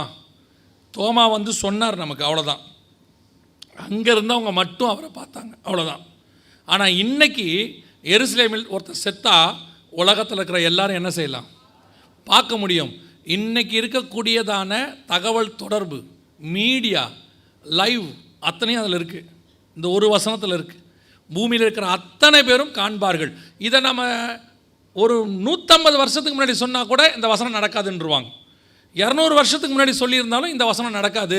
இது பைபிள் வந்து எப்படி நடக்கும்? அங்கே செத்தா இங்கே எப்படி பார்ப்பாங்கன்னு கேட்பான். இப்போ பார்ப்பாங்க, உலகளாவிய பார்ப்பாங்க, அத்தனை பேரும் பார்ப்பாங்க, கையில் வச்சுக்கிட்டு பார்ப்பாங்க, எல்லாரும் பார்க்குறதுக்கு. அதுதான் நான் திருப்பியும் சொல்லுவேன், இன்றைக்கி இருக்கிற டெக்னாலஜியை வச்சுக்கிட்டு பைபிளை பார்க்காதீங்க. பைபிளில் சொன்னதை நிறைவேற்றுறதுக்கு தான் இன்றைக்கி உள்ள டெக்னாலஜியெல்லாம் இவ்வளோ ஆண்டவர் அனுமதி கொடுத்துருக்கிறார். இதெல்லாம் கர்த்தருடைய பார்வையில் 2000 வருஷத்துக்கு முன்னாடி. அதை விட இன்னும் அழகாக இருக்கும். தொடர்ந்து வாசிங்க பார்ப்போம். அடுத்த வசனம் என்ன? அதுக்குள்ள அவர் எங்க அவரு? இரண்டு தீர்க்கதரிசிகளும் பூமியின் குடிகளை வேதனைப்படுத்தினபடியால், வாசிங்க, அவர்கள் நிமித்தம் பூமியில் குடியிருக்கிறவர்கள் சந்தோஷப்பட்டு கலிகூர்ந்து ஒருவருக்கொருவர் வெகுமதிகளை அனுப்புவார்கள். ஒருவருக்கொருவர் எவ்வளோ நாளைக்குள்ள அடுத்து இருக்கு பாருங்க, வாசிங்க. 3.5 நாளைக்கு பின்பு. அப்போ இவ்வளவும் எதுக்குள்ள அனுப்பியிருக்காங்க? ஒருவருக்கொருவர் வெகுமதி எத்தனை நாளைக்குள்ள அனுப்பியிருக்காங்க? இது சாத்தியமா? அன்னைக்கு இது சாத்தியமா? லெட்டர் போட்டால் வந்து சேர்றதுக்கு 15 நாள் ஆகும். பல லெட்டர் காணாமலே போயிடும். ஒரு ஆள் புறப்பட்டா வந்து சேர்றதுக்கு 6 மாதம் ஆகும். அன்றைக்கி கப்பலில் வரத்துக்கு 3.5 நாளைக்குள்ளே வெகுமதிகள் அனுப்புவார்கள். இன்றைக்கி நீங்கள் பாருங்கள், ஆன்லைன்லேயே கிஃப்ட் என்ன பண்ணிடலாம், 3 days 2 daysக்குள்ளே அனுப்பிடலாம். பெரிய பெரிய கொரியர் அனுப்பக்கூடியதான ஷிப்மெண்ட்டில் போய் கேட்டு பாருங்கள், 3 working daysம்பாங்க. 3 working daysல அனுப்புகிறோம். எவ்வளவு துல்லியமாக இருக்குது பாருங்கள் பைபிள் வசனம். இதை விட என்ன டெக்னாலஜியை உங்களுக்கு சொல்கிற புக்கு வேணும்? 2000 வருஷத்துக்கு முன்னாடி இப்படி ஒரு புக்கை உலகத்தில் நீங்கள் வேறு எங்கேயும் காட்டவும் முடியாது, பார்க்கவும் முடியாது. அப்படிப்பட்ட ஒரே ஒரு புத்தகம் பரிசுத்த வேதாகமம் மட்டும்தான். படிக்கிற உங்ககிட்டையும் எங்கிட்டையும் மட்டும்தான் பிரச்சனை இருக்குது. பைபிளில் பிரச்சனையே கிடையாது. ஒரு சிலர்லாம் சொல்லுவான் பைபிளில் அவ்வளோ பிரச்சனை இருக்குன்ட்டு. நான் சொல்லுவேன், ஆர்கியூமெண்ட்டுக்கு வரேன்பா, நான் வராதேன்பேன். ஏன் பைபிளை பற்றி எனக்கு தெரியும், நீ ஆர்கியூமெண்ட்டுக்கே வராத. அதை படிக்கிறதுக்குன்னு ஒரு கண்ணு வேணும். சிலர் சொல்லுவாங்க, காமால கண்ணுக்கு பார்க்குறதுக்குலாம் எப்படி இருக்குமா, மஞ்சளாக இருக்குமா. சந்தேகத்தோடு படிக்கிறவனுக்கு எல்லாமே சந்தேகமாக தான் இருக்கும். விசுவாசத்தோடு படிக்கிறவனுக்கு தான் கர்த்தர் எல்லாத்தையும் வெளிப்படுத்தி கொடுக்குற வல்லமை உள்ளவராக இருக்கிறார். அதனால் சிலர்லாம் வந்து ஆர்கியூமெண்ட்டுக்கு வந்து ஆர்கியூமெண்ட்லாம் பண்ணாதீங்க, அமுச்சு விட்ருங்க, போயிட்டு வா தம்பி உனக்கு புரியாதுன்னு சொல்லிடுங்க, அவ்வளோதான். இப்படிப்பட்ட ஒரு புஸ்தகத்தை, இப்படிப்பட்ட ஒரு தேவனை நீங்கள் வேறு எங்கேயும் பார்க்கவே முடியாது. அந்த தேவன் நம்முடைய தேவனாக இருக்கிறார். அல்லேலூயா. ஆண்டவர் சொன்ன கடைசி காலத்தினுடைய அடையாளங்கள் அத்தனையும் நம்ம கண்ணுக்கு முன்னாடி நிறைவேறிடுச்சு. இது மட்டும் இல்லை, வெப்பன்ஸ் பற்றி இருக்குது, அடுத்து வரக்கூடியதான இவங்க யூஸ் பண்ணக்கூடிய வார் வெப்பன்ஸ் அத்தனையும் பைபிளில் இருக்குது. இதெல்லாம் சொல்லிக்கிட்டே போனோம்னா நமக்கு நேரம் பத்தாது. ஆனால் ஒன்று மட்டும் நிச்சயம், இதெல்லாம் வச்சுக்கிட்டு நம்ம என்ன பண்ண போகிறோம்? இவ்வளவும் பைபிள் சொல்லியிருக்கு, நடந்திருக்கு, சந்தோஷம். ஆனால் ஏன் பைபிள் இதெல்லாம் சொல்லுச்சு தெரியுமா? இவைகள் சம்பவிக்க தொடங்கும் போது உங்கள் மீட்பு சமயமாக இருப்பதால் நீங்கள் நிமிர்ந்து பார்த்து தலைகளை உயர்த்துங்கள் என்று லூக்கா 21:28 ஆண்டவர் சொல்கிறார். அப்போ இதெல்லாம் நடக்கும்போது நம்முடைய ஆண்டவர் நம்மை மீட்கும்படி வரப்போகிறார். இனி காலம் செல்லாது. சிலர் சொல்லிகிட்டே இருப்பாங்க, காலம் செல்லும், டைம் ஆகும்பா. நீங்கள் அதை பற்றி கவலைப்பட வேண்டிய அவசியம் இல்லை. அவர் எப்போ வருவார் நமக்கு தெரியாது, நினையாத நாளிகையிலே வருவார். இதெல்லாம் பார்க்கும்போது நம்ம ஒன்று செய்யணும், இனி நான் ஒவ்வொரு நிமிஷமும் என் தேவனுக்காக காத்திருக்க போகிறேன். அவர் வரும்போது அந்த ஒரு இமை பொழுதை, அந்த ஒரு நிமிஷத்தை நான் தவறவிடக்கூடாது. அவர் வரும்போது அவரோடு கூட பறந்து போகிற கூட்டத்தில் நான் என்ன செய்யணும்? காணப்பட வேண்டும். அவிசுவாசமாக கொஞ்சம் பேர் பேசுவான், இதை பற்றி நீங்கள் கவலைப்படாதீங்க, பயப்படாதீங்கம்பா. அவங்க என்ன வேணால் சொல்லிட்டு போட்டோம். நான் உங்களையும் சொல்கிறேன், பயப்படாதீங்க, ஆனால் ரெடியாக இருங்க. நல்ல எக்ஸாம் வருதுன்னா பையன் பயப்பட வேண்டாம், ஆனால் என்ன பண்ணணும்? ரெடியாக இருக்கணும். இன்னும் ஒரு பற்றி மாற்றி சொல்கிறேன், ரெடியாக இருக்கிற பையன் பயப்பட மாட்டான். யார் பயப்படுவா தெரியுமா? ரெடியாக ஆகாதவன் தான் பயப்பட போகிறான். நம்முடைய தேவனை நாம் சந்திக்க ரெடியாக இருப்போமானால், கர்த்தர் நம்ம எப்போ வருவார் என்று காத்திருப்போமானால், நாம் ஒரு நாளும் பயப்பட மாட்டோம். எதிர்பார்த்து வருகைக்கு நாம் காத்திருக்கிறவர்களாக இருப்போம். அல்லேலூயா. வெகு சீக்கிரத்தில் ஆண்டவர் வரப்போகிறார். நாம் எல்லாம் கண்களை மூடுவோம். Thank you holy spirit. நல்லா கவனிங்க, எல்லாம் கண்களை மூடி இருப்போம். இவைகள் எல்லாம் இது இன்னைக்கு நேற்று நடக்கிற விஷயம் இல்லை, 20 வருஷமாக நடந்துட்டுருக்குது. 2000 வருஷமாக கடைசி காலம் நடந்துட்டுருக்குது. நம்ம கண்ணுக்கு முன்னாடி ஒவ்வொரு தீர்க்க தரிசனமும் நிறைவேறிக்கிட்டே இருக்குது. இனி காலம் கண்டிப்பாய் செல்லாது. தீர்க்க தரிசனம் உரைக்கப்படுவதற்கு ஒரு காலம் உண்டு, அது நிறைவேறுவதற்கு ஒரு காலம் உண்டு. இயேசு கிறிஸ்து முதலாவது வருவார் என்று தீர்க்க தரிசனம் ஏசாயாவால் உரைக்கப்பட்டது. இயேசு வந்து விட்டார் என்று யோவான் ஸ்நானகனால் நிறைவேற்றப்பட்டது. அதே மாதிரி தான் கடைசி காலம் வரும் என்று பழைய ஏற்பாட்டு காலத்திலேயே யோவேல் தீர்க்கதரிசிகளாக இருக்கட்டும், ஓசியா புஸ்தகத்திலாக இருக்கட்டும், எல்லா புத்தகங்களும் சொல்லப்பட்டது. அந்த அடையாளங்கள் நம் கண்களுக்கு முன்பாக நடக்க ஆரம்பித்திருக்கிறது. தானியேல்கிட்ட அறிவு பெருகி போகும் என்று சொன்னார். இப்பொழுது அறிவு பெருகி போயிருக்கிறது. அநேகர் இங்கும் அங்கும் ஓடி ஆராய்வார்கள் என்று சொன்னார். இப்பொழுது மனுஷன் பூமியின் கடையாந்திரம் மட்டும் ஓடிக்கொண்டிருக்கிறான். எவ்வளவு தூரம் வானத்துக்கு ஏற முடியுமோ அவ்வளோ தூரம் வானத்துக்கு ஏறுறான். எவ்வளோ தூரம் சமுத்திரத்தின் ஆழத்துக்கு கீழே போய் ஆராய்ச்சி பண்ண முடியுமோ அவ்வளோ ஆராய்ச்சி பண்ணுறான். எந்தெந்த பகுதி, நார்த் போல், சவுத் போல், எங்கெங்கே போகணுமோ எல்லா இடத்துக்கும் போயிட்டுருக்கிறான். எப்படியாவது ஆராய்ச்சி பண்ணுறது கடைசி காலத்தில் நிறைவேறி கொண்டிருக்கிறது. ஆண்டவர் சொன்ன கடைசி காலம் துல்லியமாக இருக்குது. நமக்கு காலம் செல்லாது. வாசப்பள்ளியில் இருக்கிற ஆண்டவர் எப்போதும் உள்ளே வருவார், எந்த நிமிஷமும் வருவார். காத்திருக்கிற கன்னிகைகளை, ஆயத்தப்பட்ட புத்தியுள்ள கன்னிகைகளை, நம்முடைய மனவாட்டி சபையை ஆண்டவர் எடுத்துக்கொண்டு போவார். இதெல்லாம் பார்த்துட்டு நம்ம நினைக்க வேண்டியது ஒன்றே ஒன்று, நான் அந்த வருகையில் போகிறதுக்கு ஆயத்தப்பட்டிருக்கிறேனா? கிறிஸ்துவை சந்திப்பதற்கு நான் தயாராக இருக்கிறேனா? என் தேவனுடைய எக்கால சத்தம் கேட்கும் போது என் காதுகள் திறந்திருக்குமா? நான் நித்திரை கொள்ளுகிறவனாய் இருப்பேனா? விழித்திருக்கிறவனாய் காணப்படுவேனா? அதுதான் கர்த்தர் உங்கள்கிட்டையும் எங்கிட்டையும் கேட்குற ஒரு கேள்வி. ஆராய்ந்து பாருங்கள். நம்ம ஜெபிக்க போகிறோம். தெய்வ சமூகத்தில் ஒப்பு கொடுத்து, ஆண்டவரே நீர் வரும்போது நானும் என் வீட்டாரும், நீர் என்னை நம்பி கொடுத்த குடும்பம், என்னை நம்பி கொடுத்த திருச்சபை, இதில் ஒன்று கூட கைவிடப்படக்கூடாது ஆண்டவரே. நாங்கள் நீர் வரும்போது முழுவதுமாய் காணப்பட வேண்டும் ஆண்டவரே. ஒருவர் கைவிடப்படுவார், ஒருவர் எடுத்துக்கொள்ளப்படுவார் என்று சொன்னீங்கப்பா. அது எங்கள் வீட்டில் இருக்கக்கூடாது ஆண்டவரே, அது ஏன் சபையில் இருக்கக்கூடாது ஆண்டவரே. எங்களை பொறுத்த வரைக்கும் எல்லோரும் எடுத்துக்கொள்ளப்படுகிறவர்களாக, அத்தனை பேரும் மறு ரூபம் ஆகிறவர்களாய் காணப்பட வேண்டும் ஆண்டவரே. எங்கள் வீட்டில் இருக்கிற மூத்தவர்களிலிருந்து இளையவர்கள் வரைக்கும் ஆண்டவரே, இஸ்ரவேல் ஜனங்கள் எப்படி பாதுகாக்கப்பட்டார்களோ அதே போல நாங்களும் பாதுகாக்கப்பட வேண்டும் ஆண்டவரே. மத்திய ஆகாயத்திற்கு நாங்கள் எடுத்துக்கொள்ளப்பட வேண்டும் ஆண்டவரே. அந்த தருணத்தை நாங்கள் ஒருத்தர் கூட தவற விட்டு விடக்கூடாது ஆண்டவரே. மோசே சொன்னது போல எங்களுடைய ஒரு காரியமும் இந்த இடத்தில் இருக்காது. நாங்கள் எல்லாவற்றையும் எடுத்துக்கொண்டு எங்கள் தேவன் சொல்லுகிற கானானுக்கு போவோம் என்று சொல்லப்பட்டபடி நாமும் ஆண்டவற்றை, என்னை நம்பி கொடுத்தவைகளில் ஒன்றையும் நான் விட்டு விட்டு வரமாட்டேன், எல்லாவற்றையும் எடுத்துக்கொண்டு பரம கானானுக்குள்ளே நான் பிரவேசிப்பேன் என்று சொல்லி நாம் இந்த பூமியில் கர்த்தருக்கு முன்பாக ஆயத்தப்பட வேண்டும். ஒப்பு கொடுத்து ஆயத்தப்படுவோமா? ஆயத்தப்பட விரும்புகிறவன் கரங்களை ஆண்டவருக்கு நேராக உயர்த்தி ஒப்பு கொடுத்து ஜெபம் பண்ணுவோம். சர்வ வல்லமையுள்ள எங்கள் ஆண்டவரே, தர்மியான நாளுக்காக உமக்கு ஸ்தோத்திரம். தேவனாகிய கர்த்தர் இந்த முதலாம் நாளிலே எங்கள் மத்தியில் இருந்திருக்கிறீர் ஆண்டவரே. எங்களோடு கூட இடைப்பட்ட காரியங்களுக்காக உமக்கு நன்றி. இப்பொழுதும் ஆண்டவரை இங்கே இருக்கிற ஒவ்வொருத்தரையும் ஒப்பு கொடுக்கிறோம் அப்பா. நீர் வரும்போது அந்த கடைசி நிமிஷத்தை, அந்த இமை பொழுதை இங்கே இருக்கிற ஒருத்தர்கள் கூட தவற விட்டு விடாதபடிக்கு தேவனாகிய கர்த்தர் கிருபை பாராட்டுவீராக. ஆண்டவரே, எங்கள் கண்களுக்கு முன்பாக உலகத்தில் நடைபெற வேண்டிய எல்லா காரியங்களும் ஒன்றன் பின் ஒன்றாக வரிசையாக நடக்குது. ஆண்டவரே, இதெல்லாம் நீர் வருகிறீர் என்பதை எங்களுக்கு உறுதிப்படுத்துகிறதப்பா. எங்கள் விசுவாசத்தை குலைக்கக்கூடிய எல்லாவற்றிலிருந்தும் எங்களை விடுதலையாக்குங்க. ஆண்டவரே, உம்மை சந்திக்க எங்களை ஆயத்தப்படுத்த கிருபை பாராட்டும். மகிமையுள்ள கரத்தில் தாழ்த்துகிறோம். வருகை தாமதிக்குமானால் நாளை தினத்தில் சந்திக்க எங்களுக்கு கிருபை பாராட்டும். எங்கள் ஆண்டவர் இயேசுவின் நாமத்தில் பிதாவே.